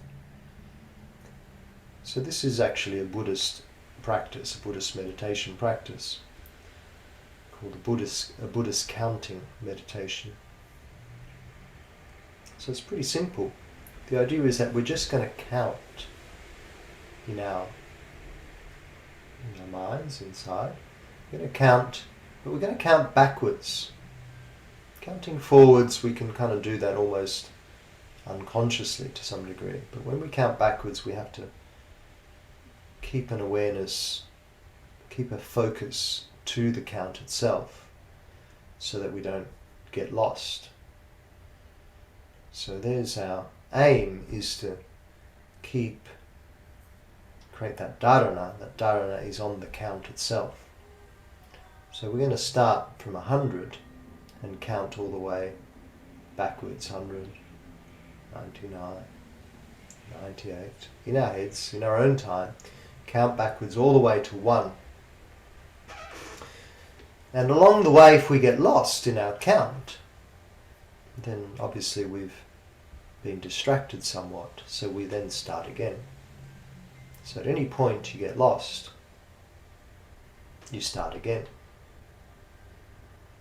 So I'll leave you in a moment to go ahead in your own time, but the aim is to get to 0. And if you don't get there, don't worry, don't get frustrated, just keep going back to wherever you got distracted, and just keep working around in that loop if you need to. And if you get to 0, then just rest in that 0 point until the mind starts to distract you again, and then start counting again. Start the cycle again. So working in your own time.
And slowly now, come back to your breath.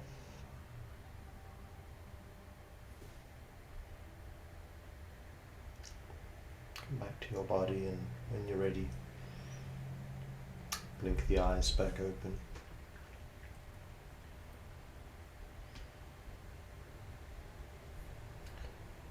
And I'd like to maybe just very quickly go around the room and see what your experience was with that. Tony, maybe you first? Kind of was still multitasking in my brain, my mind, all the way through. Even though the counting was pretty steady, tried to break that down as well, and maybe like the old analog alarm clocks with the where they sort of almost collapse and they just come down with a number, bingo. Trying to picture that with breaking down the increments there to by time or by meditation sorts. After I got back to zero, for a while I was still-ish, but not quite. I realized that you expect me. But I'm assuming that that within that multitasking happening, there was also the realization that you were multitasking. Yep. And there was still a sense of being centered at the same time. Being centered. Yeah, well, I was more centered than Good. other times. Cool. Dennis, how about you? Yeah, I felt like it definitely slowed me down and got me more in touch with my breathing. Nice. Yeah, my mind didn't 100% switch off either. It was a lot slower, more streamlined. Did you manage to get through without having to start again? No, I have to count. We went to count down from 10. 100. Oh, from 100. Okay. Fair enough. Were you doing Yeah, from 10, were you? I didn't hear what you said from, and I just didn't want to interrupt, so I was going from 10. But that works for me. Yeah. Cool. That's all I need. Good. But so you noticed, I guess, in a sense, you noticed even maybe the change of the brain waves in the sense Yeah, that we looked at before. Yeah. Sure. From the beta to the alpha, maybe. Possibly to the theta. No, it was relaxing. Mel, how'd you go? I had to keep starting again because I didn't get very far. Sorry, can you hear me? Yep. And I was trying so hard to just like concentrate on the numbers, but my mind was doing this funny thing where just like random people I haven't seen in ages are just like popping up into my head. But I am a bit tired at the moment. So I also felt like I was dropping down into, maybe more sleep. Like, yeah, I felt like I was getting yeah. But in terms of, I had to keep starting again. Actually, I find it really hard. I'm not very good at it. I don't know if you can say that, but that's good English, but I've always struggled with meditating. So most people do. It's a pretty common thing in the sense that, there's this expectation that we're going to sit and stop the thinking, but what we realize is that the mind that's what it does. It just churns out the thoughts. But if we take on the practice regularly, then we can start to slow down those brainwave patterns. And the more we do, then the less active the mind will be. So, but it's not to say that we're going to totally have an inactive mind. yes, ultimately that's the aim. It would be nice to be in that stillness between the thoughts, and that still space is there for a long time, for sitting in bliss for hours. But that's not the general experience. The general experience is to notice, oh yeah, I've got a busy mind. Wow. And so Definitely felt the brainwaves changing though. say again. Definitely felt the brainwaves changing. You guys falling very deep into like a bit of the subconscious state, even though my mind We're still active. Mm. yeah. Good. Well, that's that's all part and parcel of the practice. Really, is to just note what's going on and what's happening, and become more have a more acute awareness to how our minds are operating and how these brain waves work within us. So that's a big encouragement really to keep at it, rather than to be overcome by it and think, oh, I'm no good at this, so I'm not going to practice it anymore. But the fact that you notice, well, I've got a busy mind, then that's it. That's a big tick along the path. So my suggestion is to keep at it, to keep practicing. How about you, Bella? Yeah, I felt that I was able to pay attention to the descending numbers. I made it to 0, but with some, oh, okay, it feels here. Like I felt similar to now, like dropping deeper into the theta delta dance. I was able to be relatively still in the mind. Then I started to count again slowly, and was able to be fully, mostly present. It's kind of fun counting backwards. We don't do it. We really don't do that at all. And it's like that literal like dropping down, like starting from the top and going down, like a waterfall, like rain would fall, like okay, now we're really melting into the here and now, into this space. Mm. Yeah, it's like the oozing or the stripping away, the dripping of the rain off the leaves, like falling to the ground. It's like, and we're coming and we're arriving here, and we're going, and then we're coming and going. Kind of like that cycle. Yeah.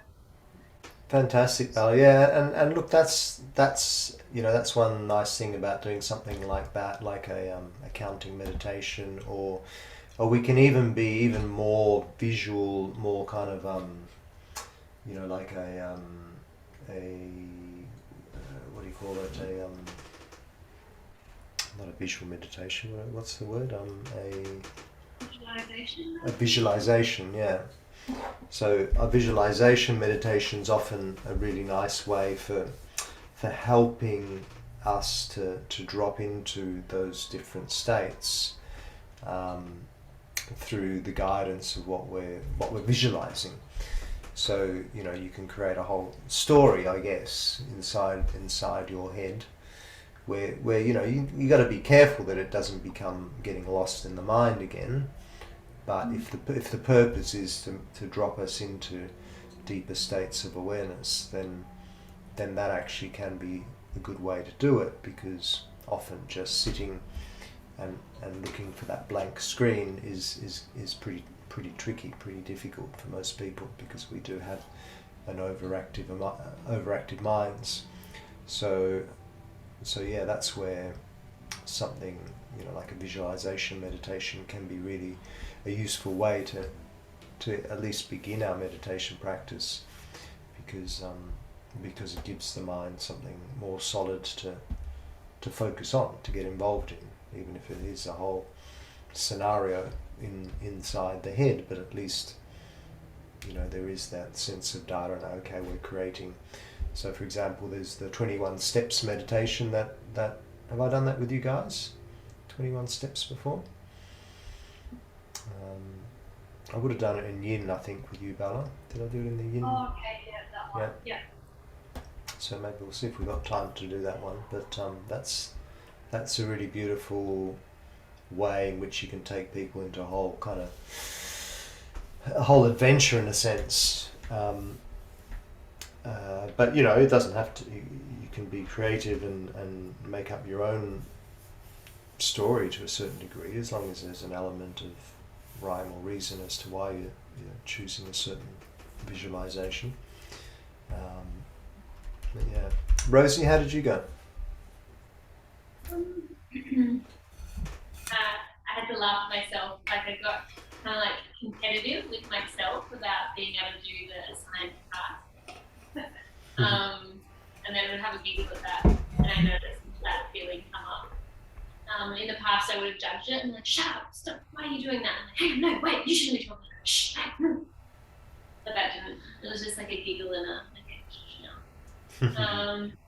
I made it to 0 when Tony started talking, when Tony started sharing, so at the end, and had really beautiful few moments in that being 0 point that was described, and felt quite a bit of space as I was counting down those spaces in between.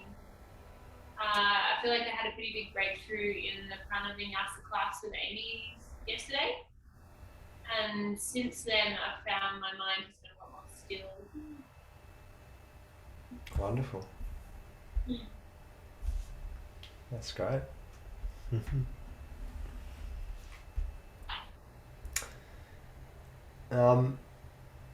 Alright, I just need to go to the bathroom for a sec, so let's have a little pause. And then let's come back and have a look at our teacher training manual and read a couple of things in there on meditation. Yeah. Okay, hey Janice, do you want me to stand on your feet?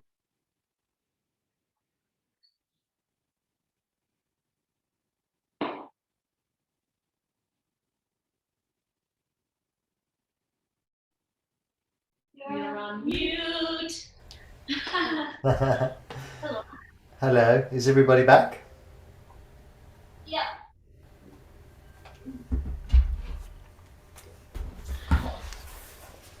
So let's have a look at our meditation section in the manual, which starts with that guy there, good old Ramakrishna.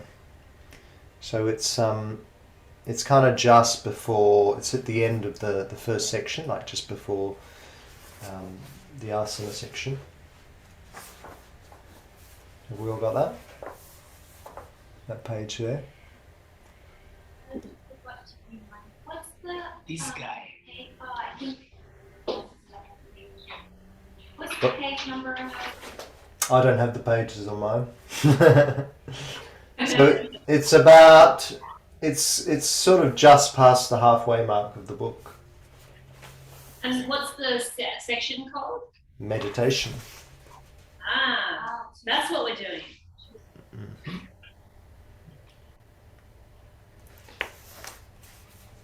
It's after assisting and adjusting, I think. Definitely not. After the bandhas, you got the bandhas, adjusting and assisting, and then meditation.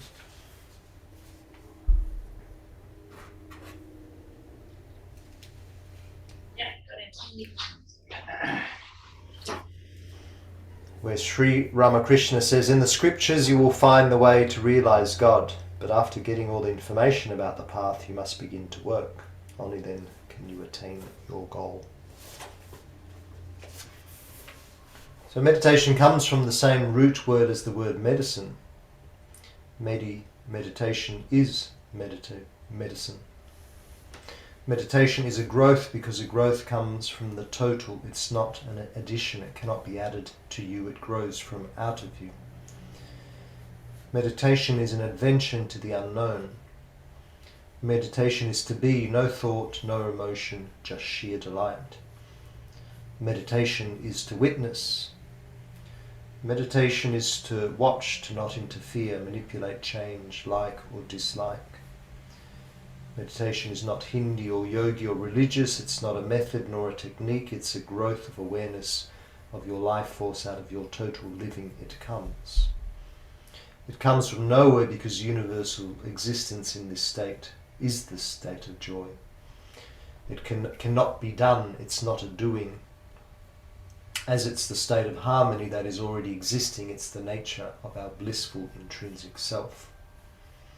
It's like a fish swimming in water looking for water. Sure, it can go on and find the water, but it is already swimming in the water.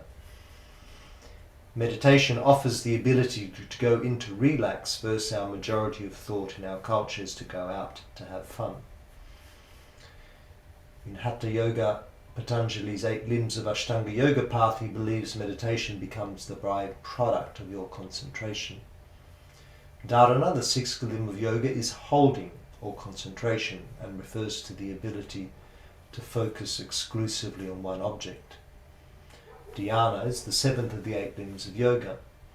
It takes the practice of concentration on an object, dharana, to the deeper level of meditation. Where in a more non-dual form of yoga, the Rasta man and the Zen teachers will argue, when am I not meditating? Life is meditation. Don't do meditation, be meditation. There isn't meditation or there is not meditation. There isn't a strong bicep or weak one, healthy or unhealthy. There is shades to everything, vibrational depths that can go on, and on some yogis say there is even enlightenment, beyond samadhi, more samadhi. I believe to observe internally is to meditate, to feel is to meditate, to listen is to meditate, to be here now is to meditate, to relax is to meditate, to see is to meditate. So just some different little quotes there, ideas on meditation.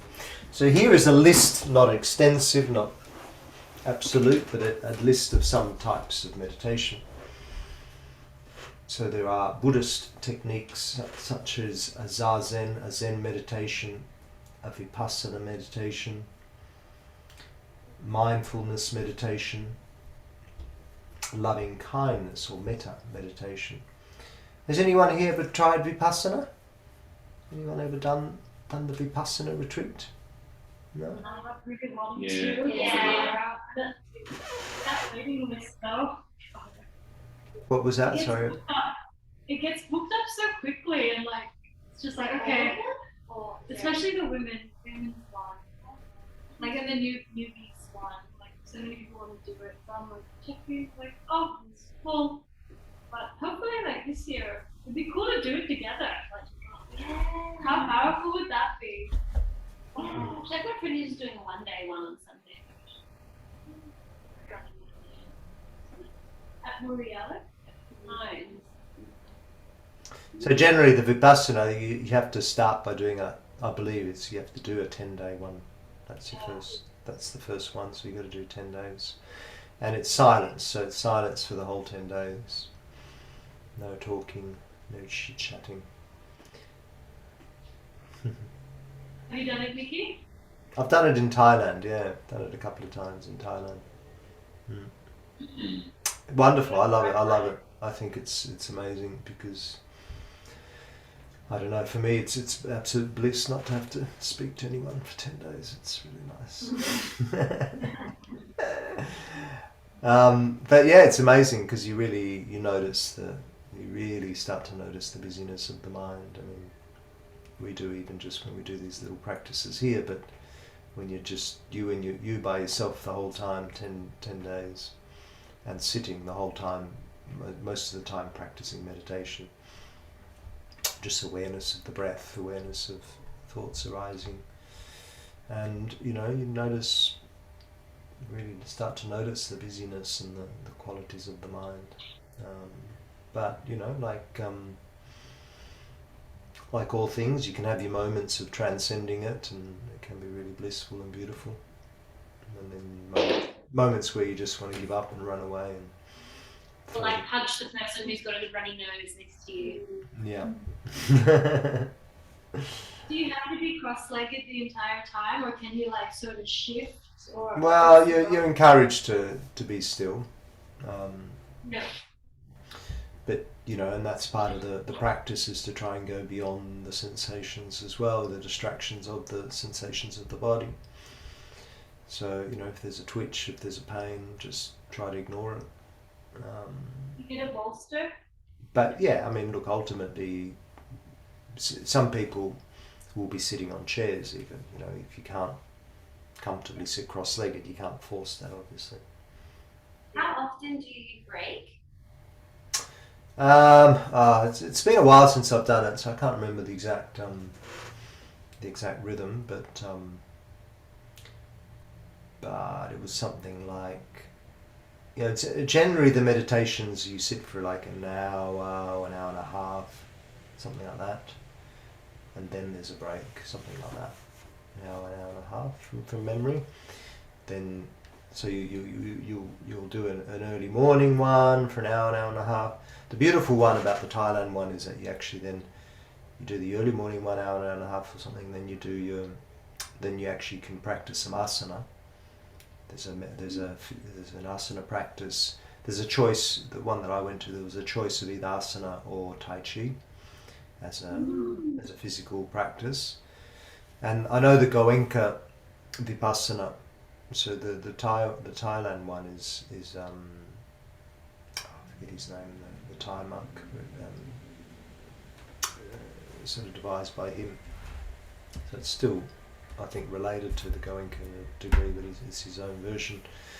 But the Goenka one is, they actually don't allow you to do any asana for the whole 10 days, which for me sounds like torture if you can't move your body for 10 days. Do you have any idea about why? Yeah, why? Sorry? Do you have any idea why? Why no asana? Why no? I think they just really focusing on the practice itself and making that the only thing that you need to be working with. Yeah, for me, you know, coming from the yogic perspective, the asana is a means to be able to then sit comfortably and do your meditation practice more successfully. So, yeah, I tend to disagree. But then again, I haven't tried. Maybe I should try it before, rather than just arguing against it without having experienced it. So I should reserve that judgment, really. But just knowing from my own experience of doing it in the Thailand, that I appreciated having the asana as a practice. But yeah, you do your asana, and then all of that would be well before 8 o'clock or something. You know, you'd have your hour and a half meditation, then your asana for an hour and a half or 2 hours, whatever it was, and then because you get up at maybe 4:30 or something ridiculous, and then so you start. I think the practices start at 5 or something, 5 a.m. and then so you have breakfast at 8 o'clock, then you come back, you do another, you know, your whole morning, maybe 2 practices in the morning, then you have lunch at midday, and then you do practices you have a bit of free time in the afternoon where you can go and everyone gets a chore as well. You can go in Thailand there, they had these little hot springs as well, which was nice, so you could sit in those hot springs in the afternoon, which was nice. Whereabouts in Thailand was it? It's a place called Swan Mok, which is down south, not far from where we go for our retreat, near Suratani. So it runs on the 1st of every calendar month, 1st to the 10th. So you've got to be there on the 31st or the 30th of the previous month to start, and it runs for 10 days.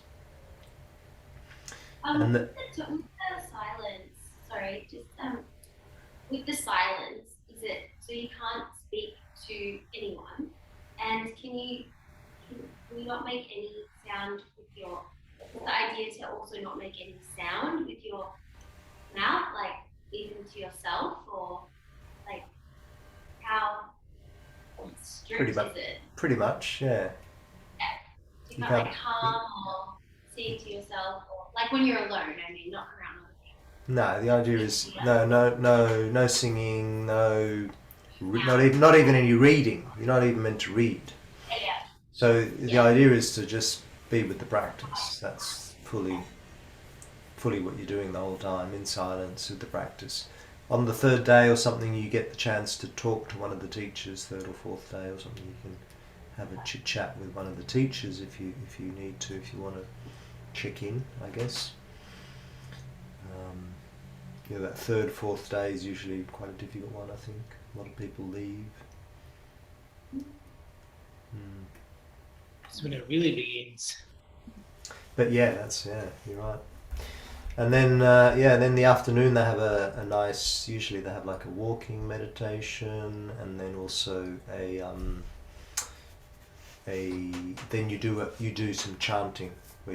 So that's when you use your voice. That's when you're allowed to. So they'll do some chanting. So you sit and you get the books and you chant together. So you do get to. How long do you chant for? I can't remember. Maybe an hour and a half, something like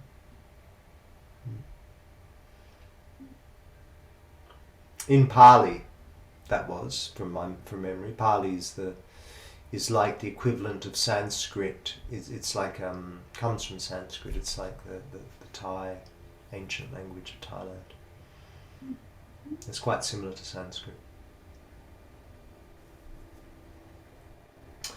So anyway, that's some of the Buddhist techniques. Then there's Hindu meditation techniques, Vedic and yogic, such as mantra meditation, which could be an Om meditation, a transcendental meditation, yoga meditation, self-inquiry and I am meditation, chakra meditations, non-duality meditations, Chinese meditation techniques such as Taoist meditations or Qigong, Sufi meditation techniques and guided meditations or visualizations as I mentioned before. So what I'd like you guys to do for your homework is to actually choose 3 meditation techniques to explore and to teach. And it can be anywhere from 5 to 20 minutes or even 3 minutes. Maybe do a combination of something short and sweet and something a little bit longer and more in depth. But find a technique that resonates for you. So for example, a chakra meditation would be focusing on your dharana becomes your chakras, and you can guide people through that, and whether it's bringing them to the awareness of the qualities of those chakras or the colors of those chakras, or it could be a bija mantra meditation where you focus on the bija mantras of each chakras: Lam, Vam, Ram, Yam, Hung, Om, Om. So you bring people's awareness to the chakra and then you chant the actual bija mantras. So that's sort of something between the mantra and the chakra. And a non-duality meditation is essentially this idea of witnessing awareness, focusing on aligning, being the witness and just being aware of all that arises within the field of awareness. So there can be minimal sort of guidance, but just you sort of lay out the aim is to just be in the witnessing all that arises within your field of awareness. So as thoughts arise, you witness and acknowledge the thoughts, but then not to get overly involved with them, encourage them to dissolve, and then just come back to that place of witnessing, which is the abiding presence within us until the other thought arises, which often is just barrage of thoughts one after the other. But when you start practicing it, it becomes a practice which where you can start differentiating those thoughts, and then ultimately find those gaps between the thoughts. And you know, if you go into somewhere like Headspace is this wonderful app which people use to practice meditation or practice mindfulness as a sort of, you know, a new popular way of terming this practice of meditation, really, in a sort of modern interpretation. And there's some wonderful practices there of mindfulness meditation, which some of them are simply just the practice of they call it noting, a noting practice, which is, it's kind of essentially the same as witnessing awareness, but it's just giving in a different language which maybe is more accessible to the everyday person. So in that, it would be a case of, so you're sitting, you're focusing on the breath, and then you're just noting thoughts that arise, almost like you get your pen and paper, and it's like, oh yeah, a thought of such and such, and you make a note of the thought, and within the noting is the witnessing essentially, but we can just call it noting, taking a note of the thought, and within that noting, then the thought, then you can move beyond the thought. You can, file it away, let it go, release it, because you've noted it. Sorry? I've tried that before. It's good.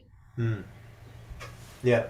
And also, I guess, I was probably using more like then noting those things, and then in my sort of waking time or non-meditating time, using that to like process those things. Like a double. Yeah, because I mean, often when we are sitting with ourselves, and that's often where things can get a little distractive, in a sense that thoughts arise that could be quite, let's say, call them important or relevant thoughts or ideas, let's say, and that's often the tricky part. It's like, well, this is something that's worth considering, because that's a really good idea. I'm like, hey, look Yeah. here. Yeah, I mean, maybe it's a creative idea, music or whatever, or whatever it is. But that's the trap, in a sense, that we get. It's like, well, then it just becomes a practice of processing, of over processing often. So in a sense, like you said, Rose, it's almost like, okay, it's like the shopping list of thoughts. Okay, write that down. Yep, good thought. I'm gonna, look into this course. Sounds good, or whatever. That trauma-informed course. Yeah, sounds great. I like that idea. But if we just let the thought overrun us, we're just going to get caught up in the stories. The thought creates a story. Oh, won't that be nice when I start doing that course? And I wonder what I'm going to learn, and I wonder who started it, and where did it come from, and that, and all the various things that are going to happen in our heads around that particular thought if we just let the thought run wild. So rather than that, it's like, there's that thought, I'm going to do the trauma-informed yoga course. Write it down, take a note, file it away. Next. Wait for the next thought to arise. Yep, good one there too. Yep, take a note of that. Store it, and then afterwards, once you've finished your practice, maybe get on the internet now and have a look for that trauma-informed course, because that's, that was a good thought in that moment.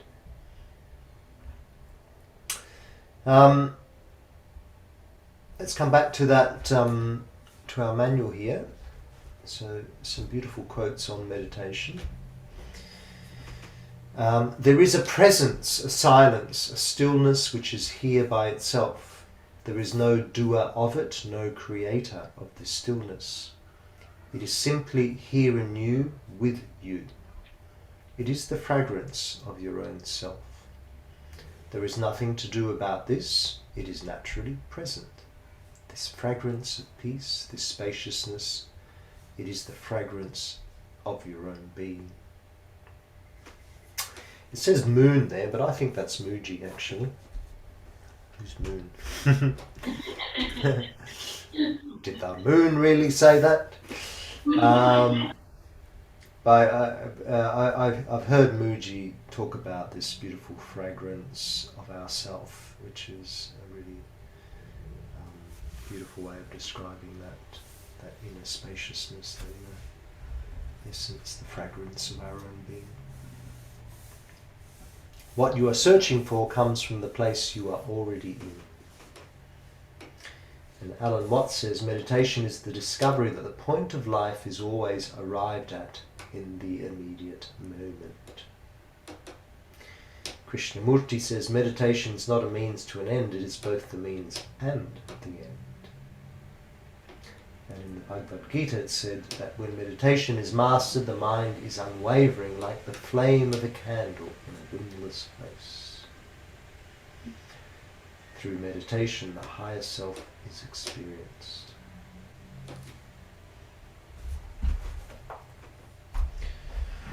And then to the next page, if you pay attention to thoughts and feelings while you meditate and try to use them to evaluate how well or how badly you are meditating, you will never reach the ultimate silence. Instead, you will just get bogged down in mental concepts.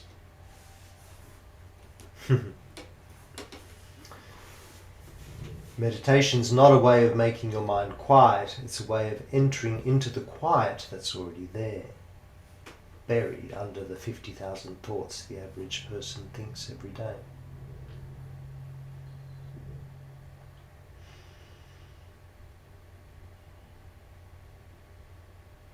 And I think that's a really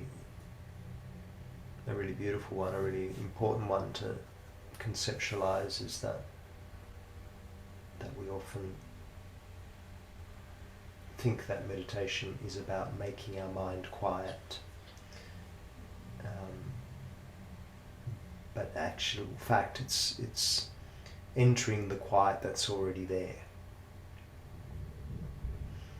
And the 50,000 thoughts are still going to be churning out because the mind is a thought machine. That's what the mind does. The mind thinks. And so those 50,000 thoughts are still going to be popping up, but it's just about shifting the perspective, in a sense. The perspective of awareness, of coming into that quiet space that's already there, underlying the 50,000 thoughts.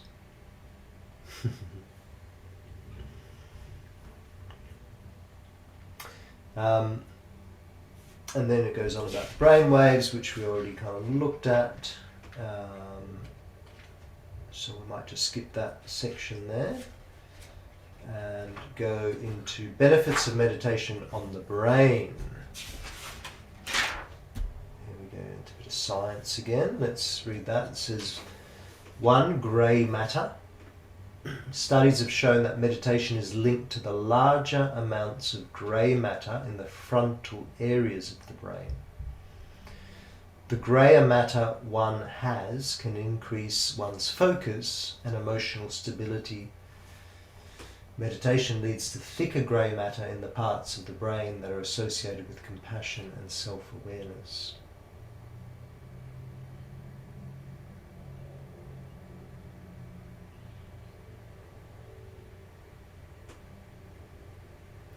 Two, anxiety. Anxiety is a cognitive state connected to an inability to regulate your emotional responses to perceived threats. Mindfulness meditation strengthens a person's cognitive ability to regulate emotions. So what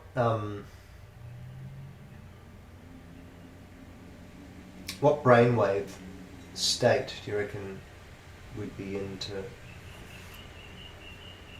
bring about anxiety?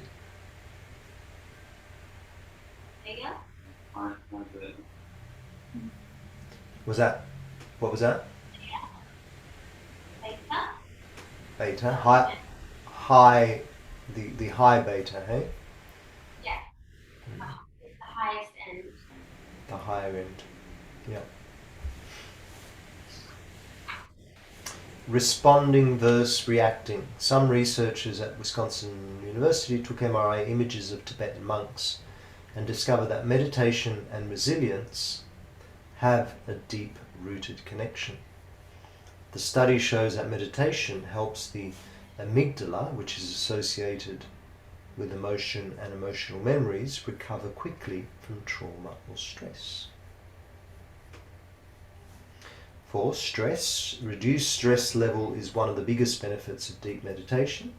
When we observe, we enter into a more active parasympathetic nervous system, which instantly reduces fight and flight reactions associated with the sympathetic nervous system.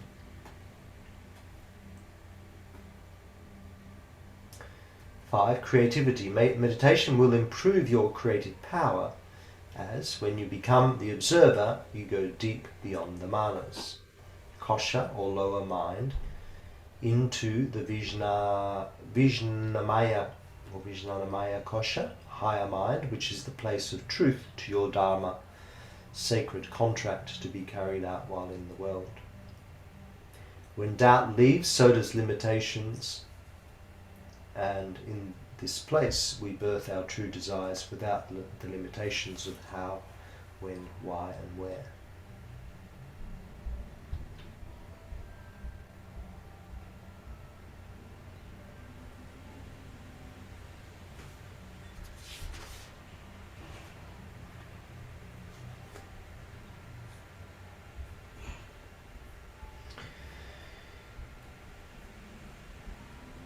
Wow.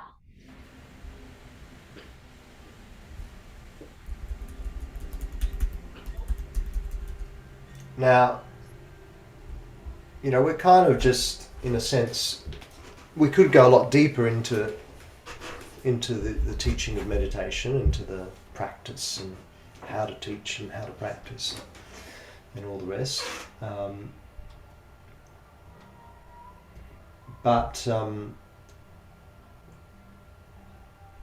the idea is, I think, is to acknowledge there are different techniques, different benefits as far as from that, from how it affects our well-being and our, in a worldly sense. But then ultimately understanding that it becomes the higher practice that we're aiming to drop into, so that we can come to that full place of self-realization.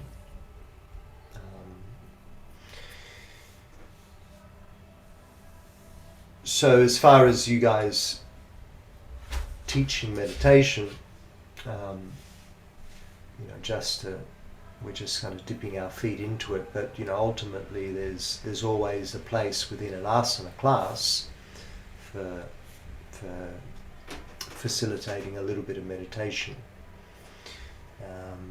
Now, whether that's maybe at the beginning of a class, generally speaking, it could be at the beginning or at the end of a class. But sometimes it could even be in the middle of a class. There's no absolutes as to when you might want to bring in a little meditation practice or dharana practice. But that's what I'd like us to start trying as well. So your homework is to try to teach a couple of different techniques, different ways in which we can practice this meditation practice. But then as we start practicing now on our involvement of teaching a class, and as we teach, as we work those different sections, all of us, let's also start throwing in meditation as one of those sections as well. So maybe the last section can be a meditation section, not that it has to always be the last, but just for the sake of our rhythm, is that the person who's doing the last section might start from Shavasana and then sit us up at the end into a meditation practice before we finish our practice. Meditation in the class before Shavasana. It can be, yeah. Yeah. So that's what I'm saying, is there's no absolutes. It can be before Shavasana, it can be after Shavasana, it can be at the start of a class. But implying that if it's within an asana class, we're not going to do, generally speaking, a 20 minute or half an hour meditation, which is going to take up half the class. So we're just talking about like a 5 minute on average, something like a little 5 minute meditation. But a 5 minute meditation within an hour class already feels like quite a long time, in a sense, because if you How would we integrate a meditation in the middle of the class? in the middle of a class, Yeah. did you say? Well, you come to my class regularly. Sometimes when I'll come down, like I'll do that sometimes, and I'm just sort of just touching on a meditation, but I'll do that sometimes. Let's say when we've come down to started doing our floor work. Let's say we do a deep back bend, such as a camel pose, and then I'll get people to sit and just be still for a little while. So in a sense, I'm bringing them into a meditative state in that, normally I'm only doing that for a minute or two, but sometimes I'll lengthen that for a while. I'll just say and that might be, because we've been working on the spine, I'll usually say, right, this meditation will be on the spine. So I don't announce it that we're doing a meditation, but it's like it becomes a meditation in a sense, it just evolves into a meditation. So we've done a deep back bend, we'll then sit down. I'll get everyone to, just bring their hands in like a meditation position on their lap, close their eyes, and just focus on the pathway of the spine. And then, so it's, in a sense, it's a guided meditation. And then I'll just say, let's visualize the energy with the inhale rising up the spine, with the exhale coming back down the spine. And then leave people to just work on that visualization for a little while. So, that's an example of how you could do it in the middle of the class. So particularly if it's, if you've been doing a fairly strong vinyasa class, is to actually then have a bit of time to integrate the vinyasa work that you've been doing with a little sitting practice, which becomes the meditation. So, generally you wouldn't have a very long meditation in the middle of the class. But again, there's no absolutes. One could do whatever they like. But, yeah, as long as it flows. She'll do one in the middle of the class too, did you say? Oh no, I have to say I haven't been to her class in a while, but I remember her having always having a bit of a longer meditation section at the beginning or the end, like yoga nidra. Is that technically a meditation, or is that? Yeah. So yoga nidra is kind of like this. It is its own thing. In a sense, it is like you could almost lump it in as a meditation practice, but it is quite unique in a sense, because in yoga nidra you're lying down, so you're, the idea is to drop into that delta state, in a sense, from a place of total relaxation.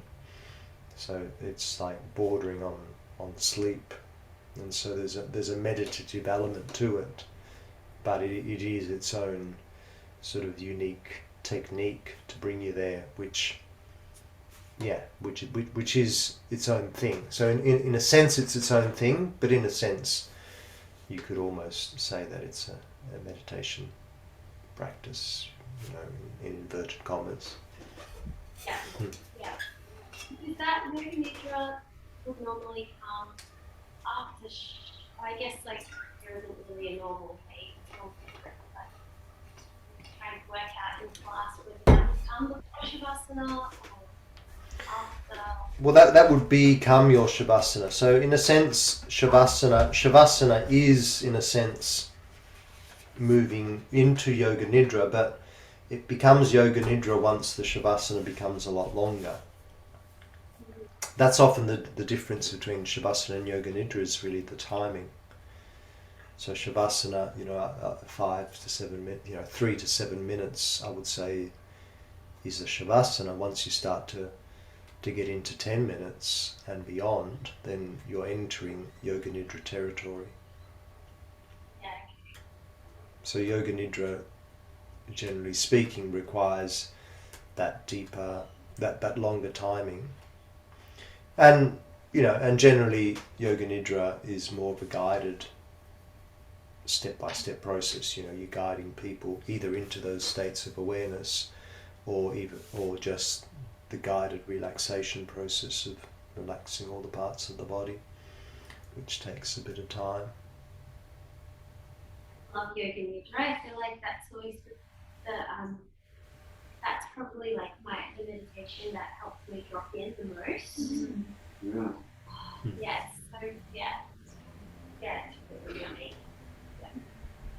Yeah, we don't unfortunately really have much Yoga Nidra that we explore in this course, but Kali is actually designing a Yoga Nidra program, like a little short, I think an 18-hour certificate course kind of thing in Yoga Nidra that she's going to do soon. So look out for that.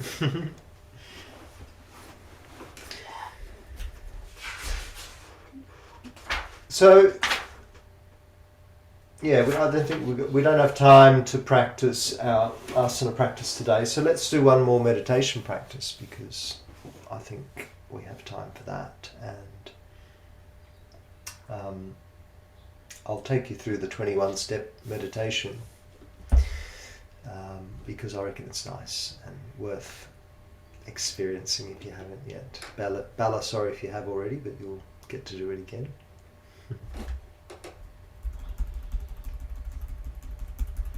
So I'll encourage you to sit up again for this practice.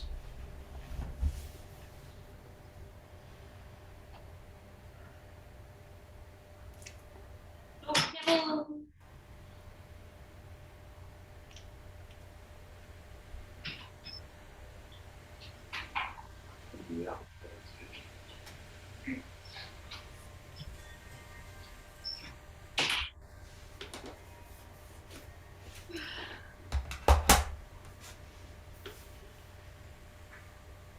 So let's find our comfortable seat once more.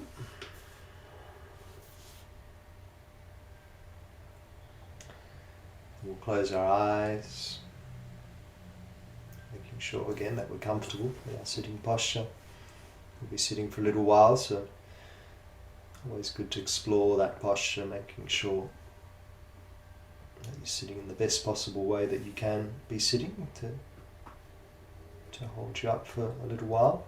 So always feel free to explore, and actually on that, and this is something I'll often explore with my students, is the different sitting positions. So this would have been better if we're in person, but there's 3 main ways in which we cross our legs in meditation. So one is called Sukhasana. Sukhasana is when you basically sit cross-legged, so one leg crossed over the other.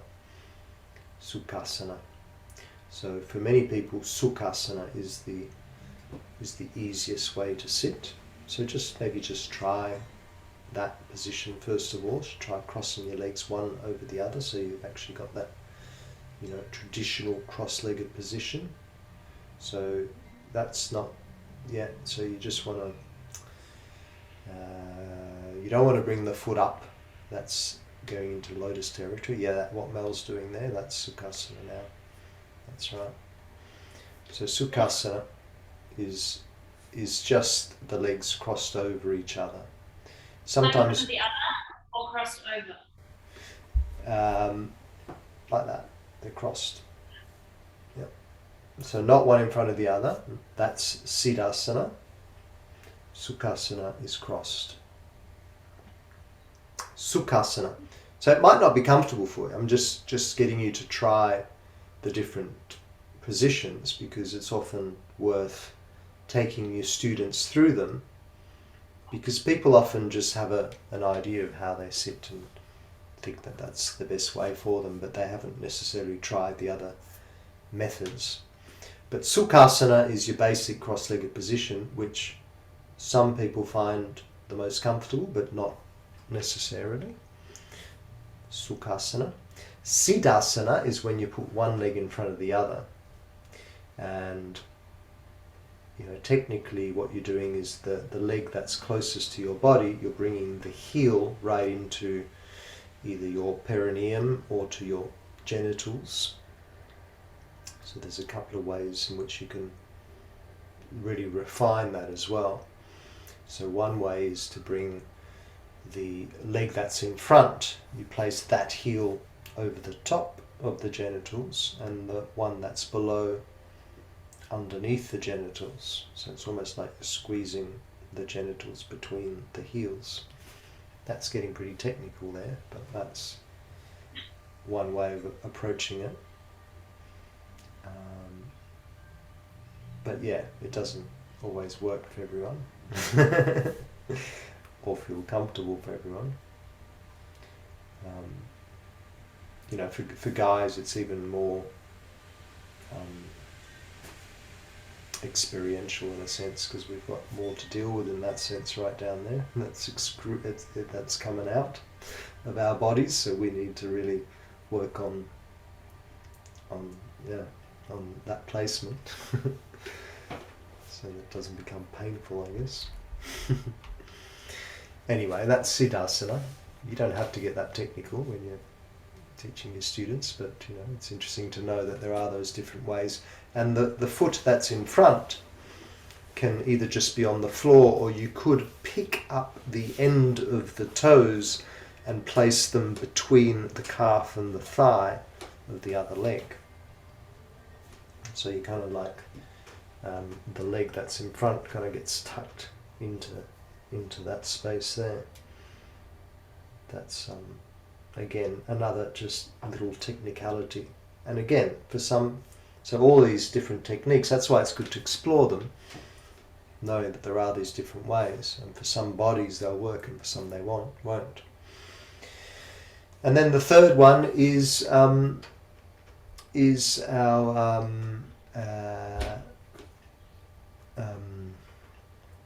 lotus pose. Does anyone know how to say lotus in Sanskrit? What was that? Padmasana. Padmasana, well done. Yeah, good. So Padmasana is the lotus pose. So with lotus, you can be a half lotus where you just get, Mel, even though you were kind of working into Siddhasana there, you're looking a bit more like you've got a half Padmasana really. You've got one foot on top of the opposite thigh, and that's a half lotus, or that's even more of a half lotus right now. And then I think I can see Rosie in a full lotus. Are you in a full lotus, Rosie? Yeah. So for some people, obviously that's never going to be accessible, a full lotus. Some bodies just aren't designed to be able to sit like that. But that's traditionally in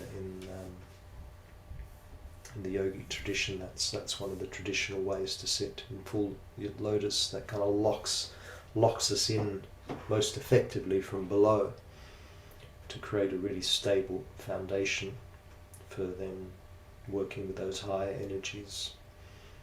So in a way, in a sense, that's one of the most important postures in the Hatha Yoga Pradipika. I think one of the ancient texts which focuses a lot on the various different asanas. It talks about the Padmasana as being one of the highest sort of asanas to be able to work with. But from a modern day perspective, we haven't grown up in the East where generally people have got more open hips so they can sit more comfortably in a lotus. Many Westerners will never be able to sit in a lotus, and so it doesn't matter. But yeah, exploring those three options can be a nice way to start your meditation practice, to start teaching your students how to sit in meditation, and then always offering them the option to sit up a little higher. So particularly if the knees are lifting up higher than the hips, then often that would imply that you want to be sitting up on a cushion or something, so that the knees and the hips are at the same level, or even better, knees below the hips. That would usually give you a more grounded seat, a more sustainable seat. When the knees are higher than the hips, often what's happening then is your hip flexors and your lower back muscles are kind of more taut to be holding you up in that position. So it becomes harder to navigate that position for a long period of time.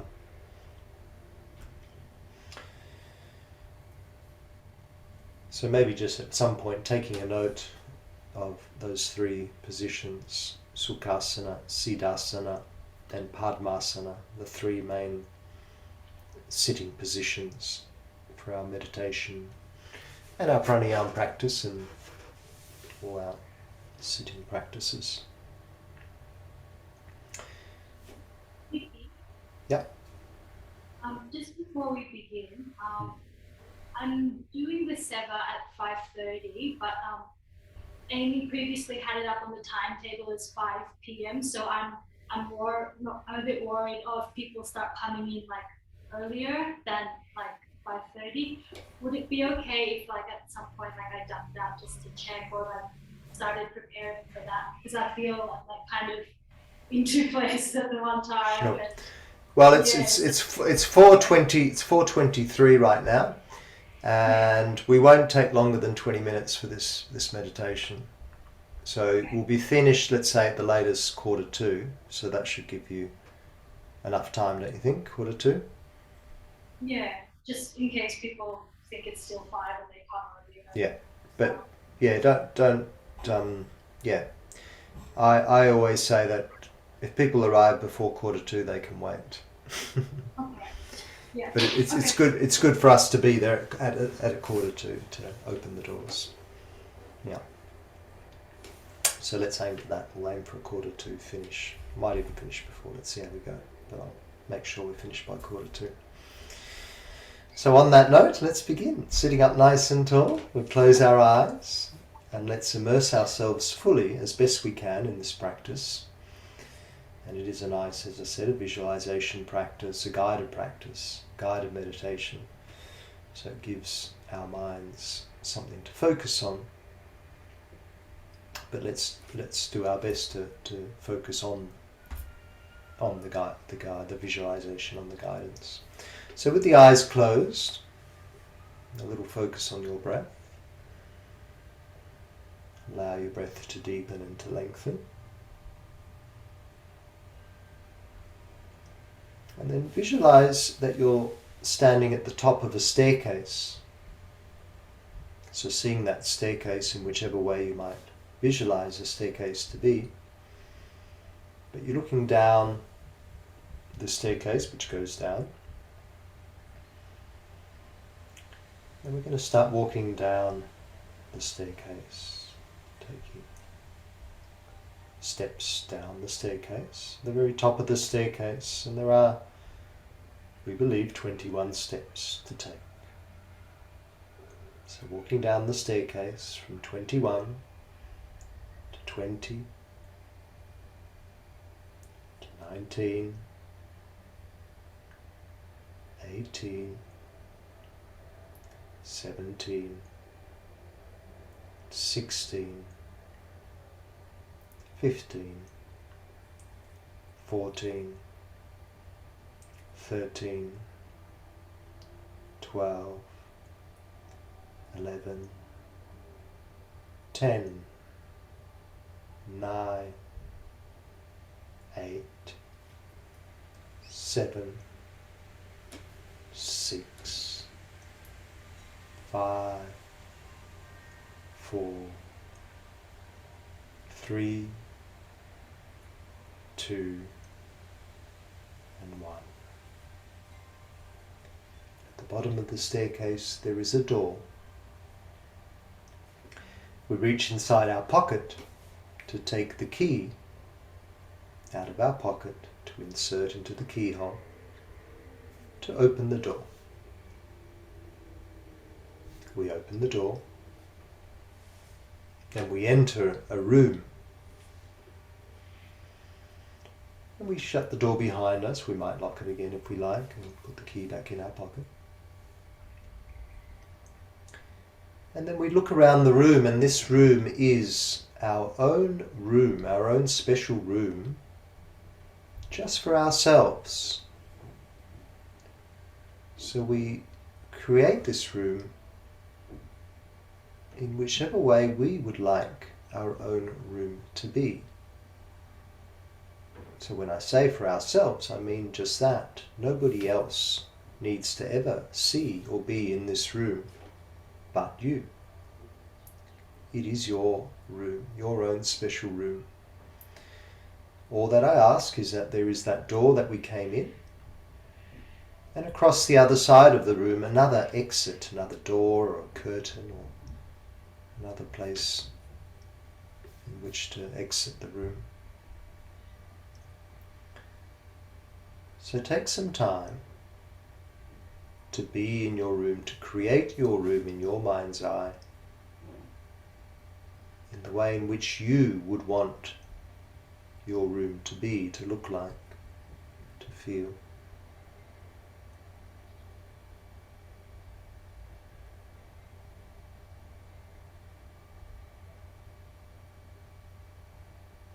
There are no limits to your creative potential.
So we're going to make our way across the other end of the room to the other exit, and we'll come back to keep working on our room at some point, but let's exit through that other exit.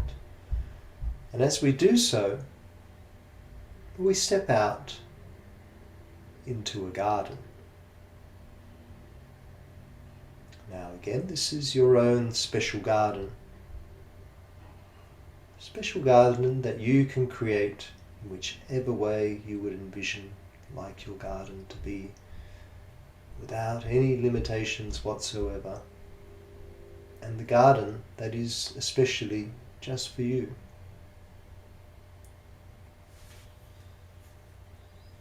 So taking some time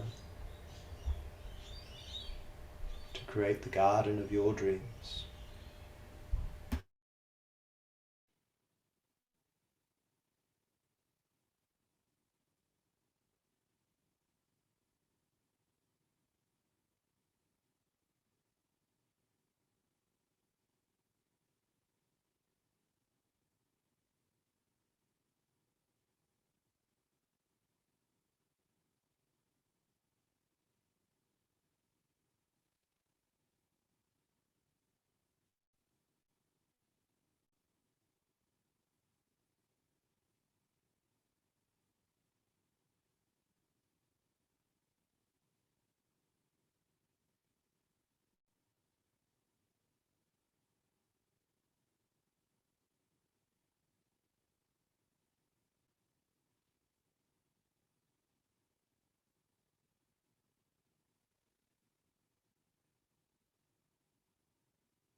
So again, we'll have time to finish off that garden whenever we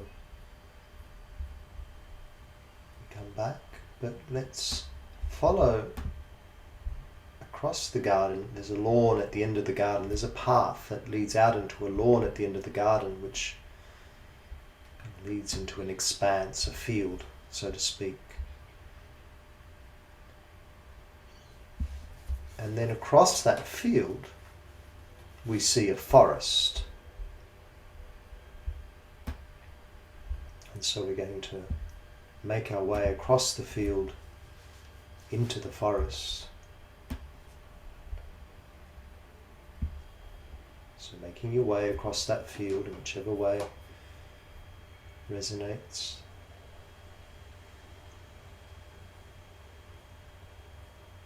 And then we enter the forest. And again, there's a path that we follow through the forest. Some big trees in that forest. Again, as we walk through that, down that path through the forest, we see what we see, we visualize what we visualize as I walk through the forest.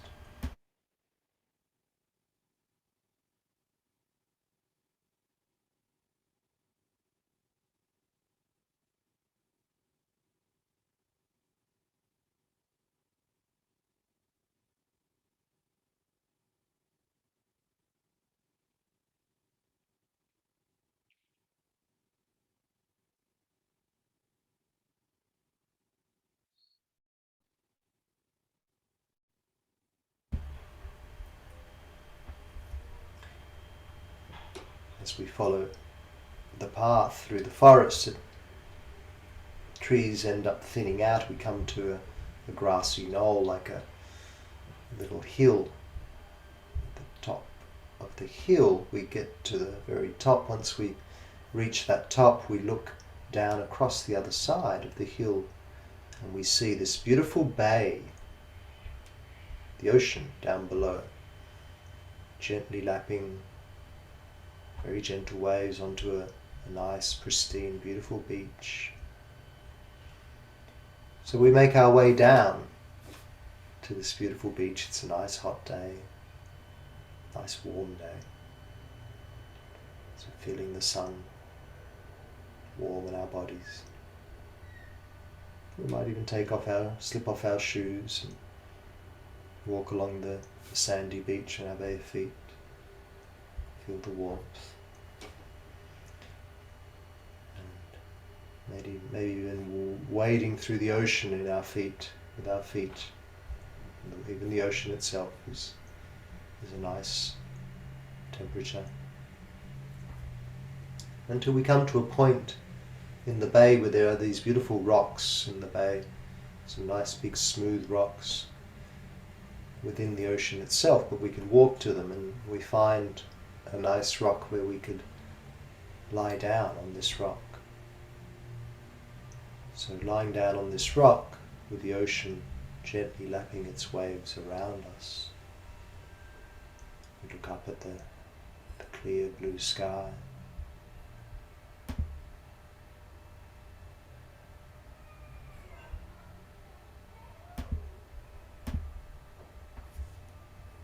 just spend some time relaxing.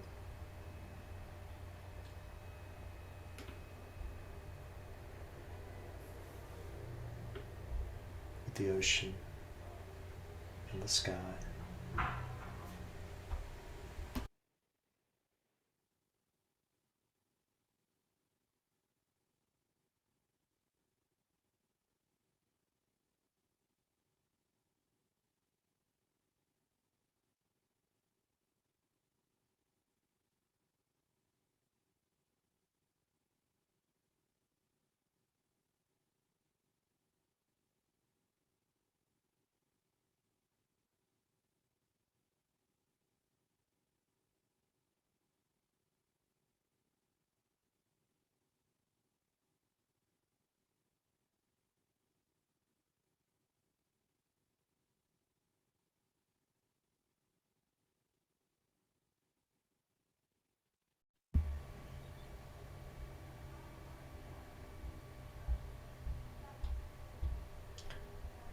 as much as we could probably stay here for some time, we feel a slight pull to head back, so we make our way back off the rock and back, sort of wading through the ocean back to the beach and walking back along the beach, picking up our shoes and back up the hill to the grassy knoll, finding that path again, making our way back through the forest, walking back through the forest. Again, just spending some time visualizing the forest.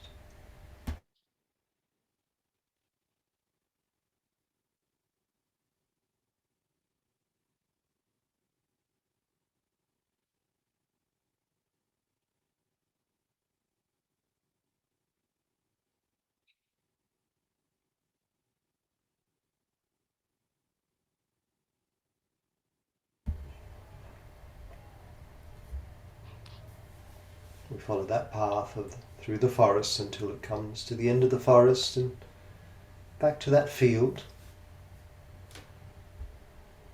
So we cross that field until we reach the lawn at the end of our garden.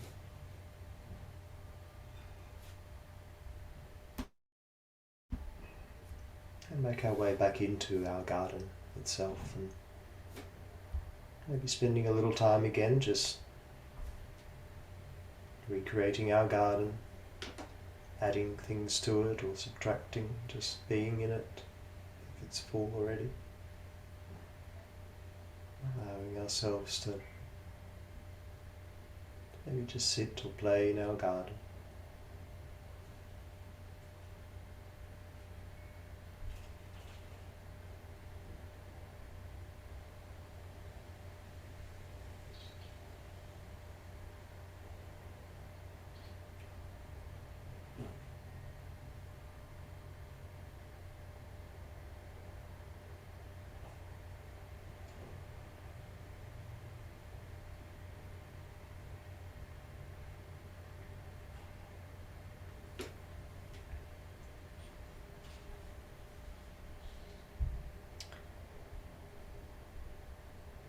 And then knowing that we can come back here and keep working with our garden or keep enjoying our garden anytime, we'll step back into our room. So step back through that entryway back into our room.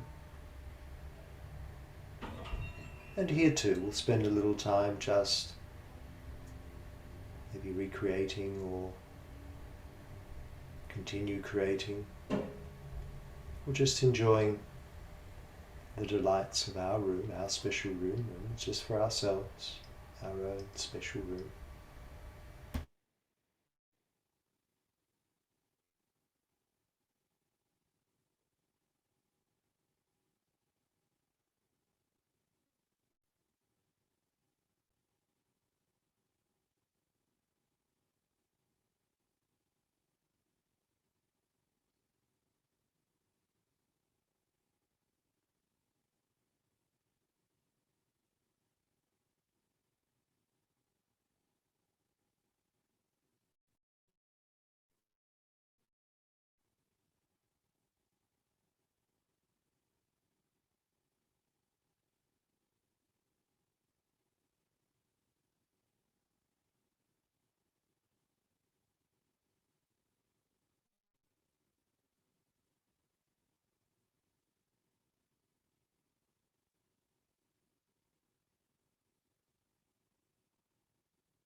And again, knowing we can come back here anytime to keep working on or just enjoying our own special room. Time to leave our room and exit the door that we came in, so we again unlock the door that we came in through. And as we step outside, we lock the door behind us. And head back up the stairs. 1, 2, 3, 4, 5, 6, 7, 8, 9, 10, 11, 12, 13, 14, 15, 16, 17, 18, 19, 20, 21. The top of the staircase. We can now open our eyes again.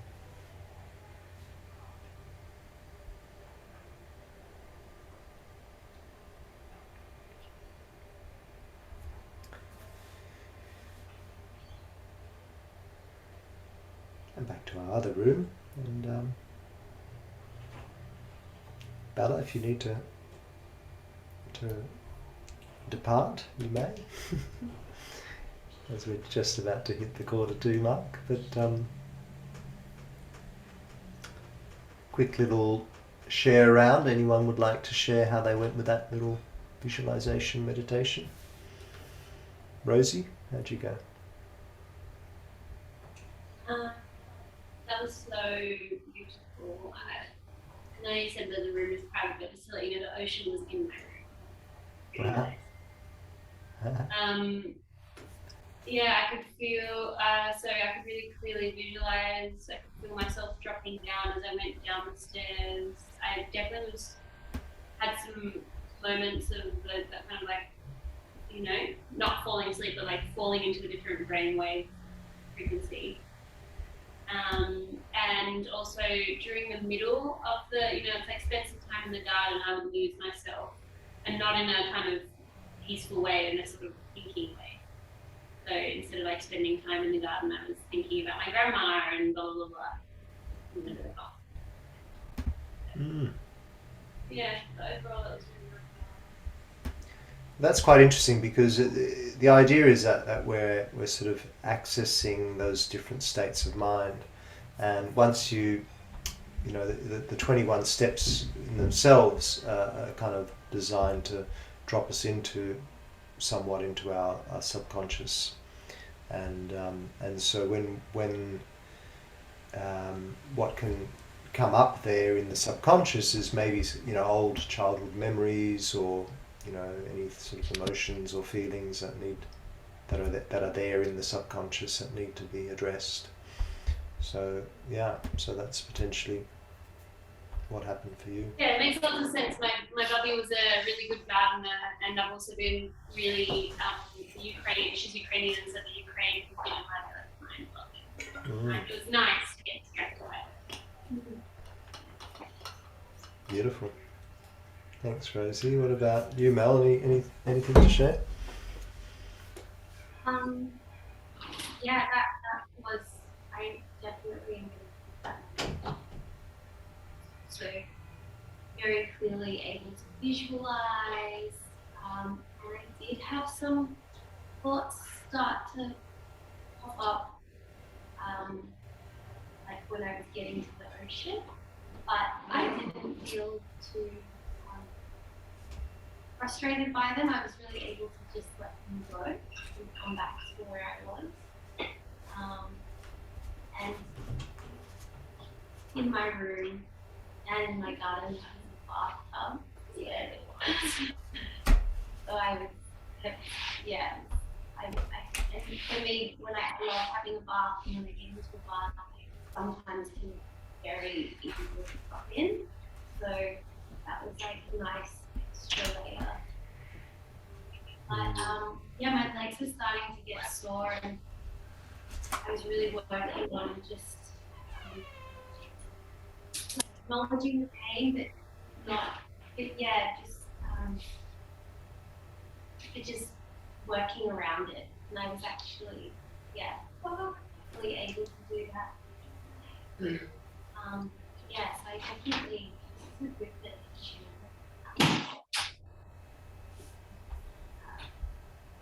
Awesome, wonderful, and that the ocean is in a sense it's meant to be where we drop into the let's say the superconscious mind, or maybe we could call it a delta state.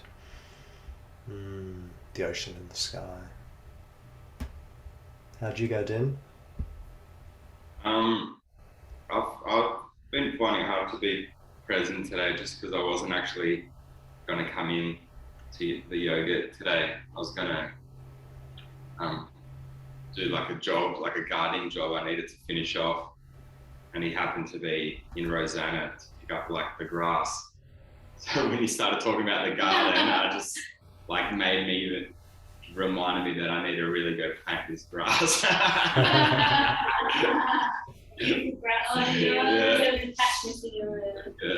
Just because you're not meant to, like, once you get it, you're meant to put in the ground straight away. And it's just been sitting in my trailer the whole day. Just 'cause I'm in the area, I'll just come do it. It should be fine. But the whole time I'm like, oh, I need to go plant this grass. Oh dear. Oh well. Yeah. That was a good reminder there, maybe. But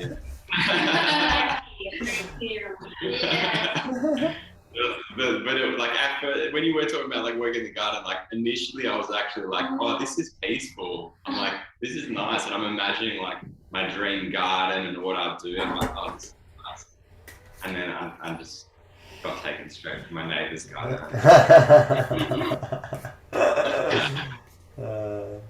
Tony, how'd you go? Yeah, I kind of found it like a hypnosis thing. When traveling through those different realms, they weren't really all that natural in terms of going from a room to the ocean, all that. But it was quite a seamless transition. Wasn't able to sit still the whole time, and I was just still noticing a fair bit of kinks and pains in my body, and that would override a bit.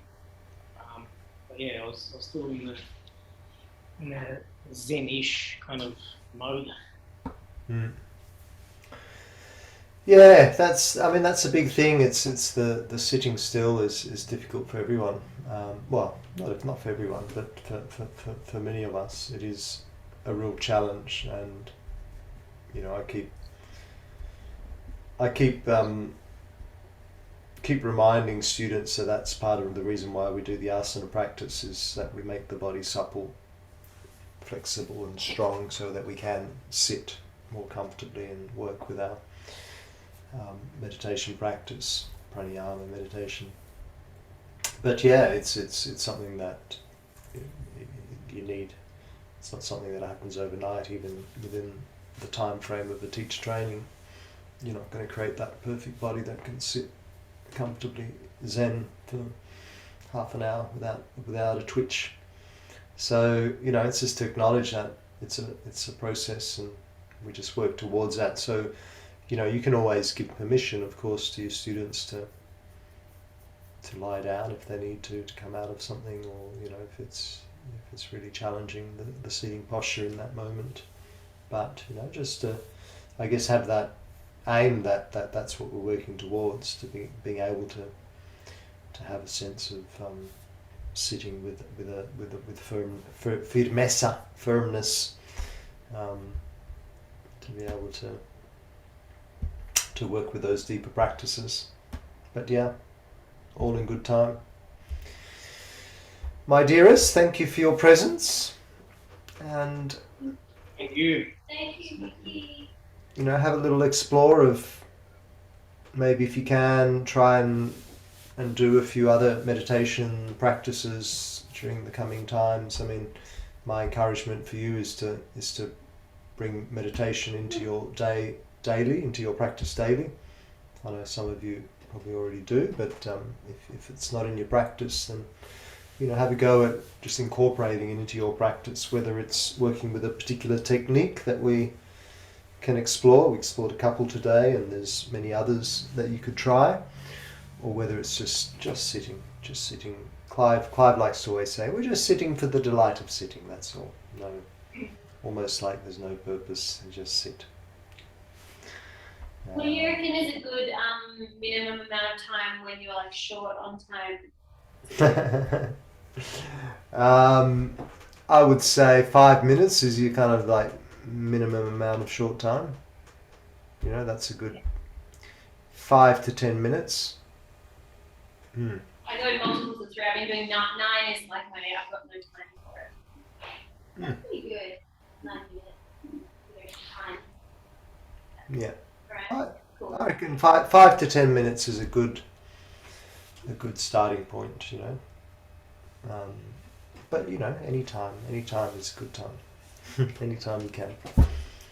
But 5 to 10 minutes, you know, and then maybe another 5 to, you know, we haven't really explored pranayama much in this process, but pranayama is in a sense is the great tool to for me, you know, pranayama is my drop into meditation. So I don't necessarily, you know, when I practice meditation, I'm not really working on so many techniques at all. My meditation is just sitting for the delight of sitting. But after having done pranayama practice, and for me it's, you know, 20 minutes up to half an hour, up to 40 minutes of pranayama practice.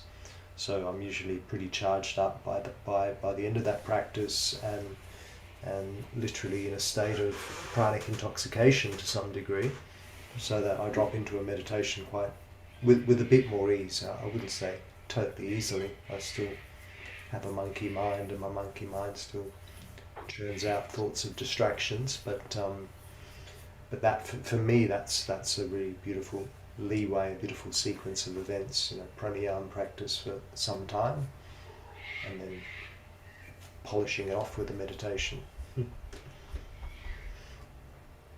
But yeah, each to their own. There's no absolutes. But you know, have a little try, have a little practice, with a few different methods and possibilities, and and then try it teaching some yourself. Thanks, Mickey. Thanks so much. Thanks for the lecture. Thank you. A delight as always. Look forward to seeing you all back in the studio next week. I'll be there. Awesome. And then a party at yours, yeah?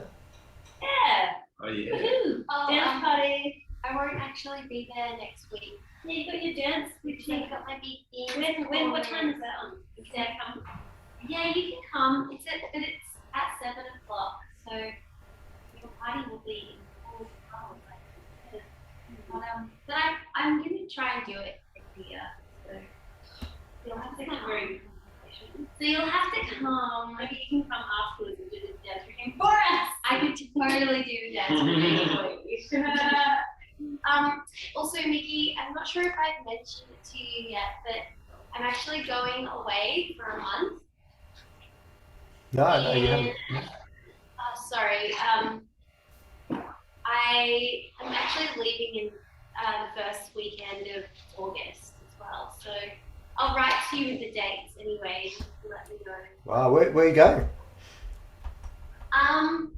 We're going to Berlin. Wow. We're going to Berlin, Barcelona, Ibiza, and Portugal. Amazing. Oh, amazing. I know, I'm really excited. Are you going to wake in light? Pardon? Are you going to wake in light? Oh no, I really want to, but I went a couple of years ago. It's really nice. yeah, it's Yeah. beautiful, but it's It's just like too. this little Yeah. Portugal. But yeah. So I can send you the dates. It's a lake. But Yeah. Now as well and work. Great. is that Awesome. okay? Yeah, of course it's okay. Actually, no, it's not. I was like, No, you're not allowed. Not allowing you. No. Gonna chain you to the studio. I assumed it would be fine, and then I was like, wait, I should probably check because it's a whole month. But Yeah, we'll just have to work out how many lectures you miss, and whether you have to, you know, do some catch ups or you know, carry on a little bit. You like to- We'll work it out. all right, thank you, Mickey. Bye bye.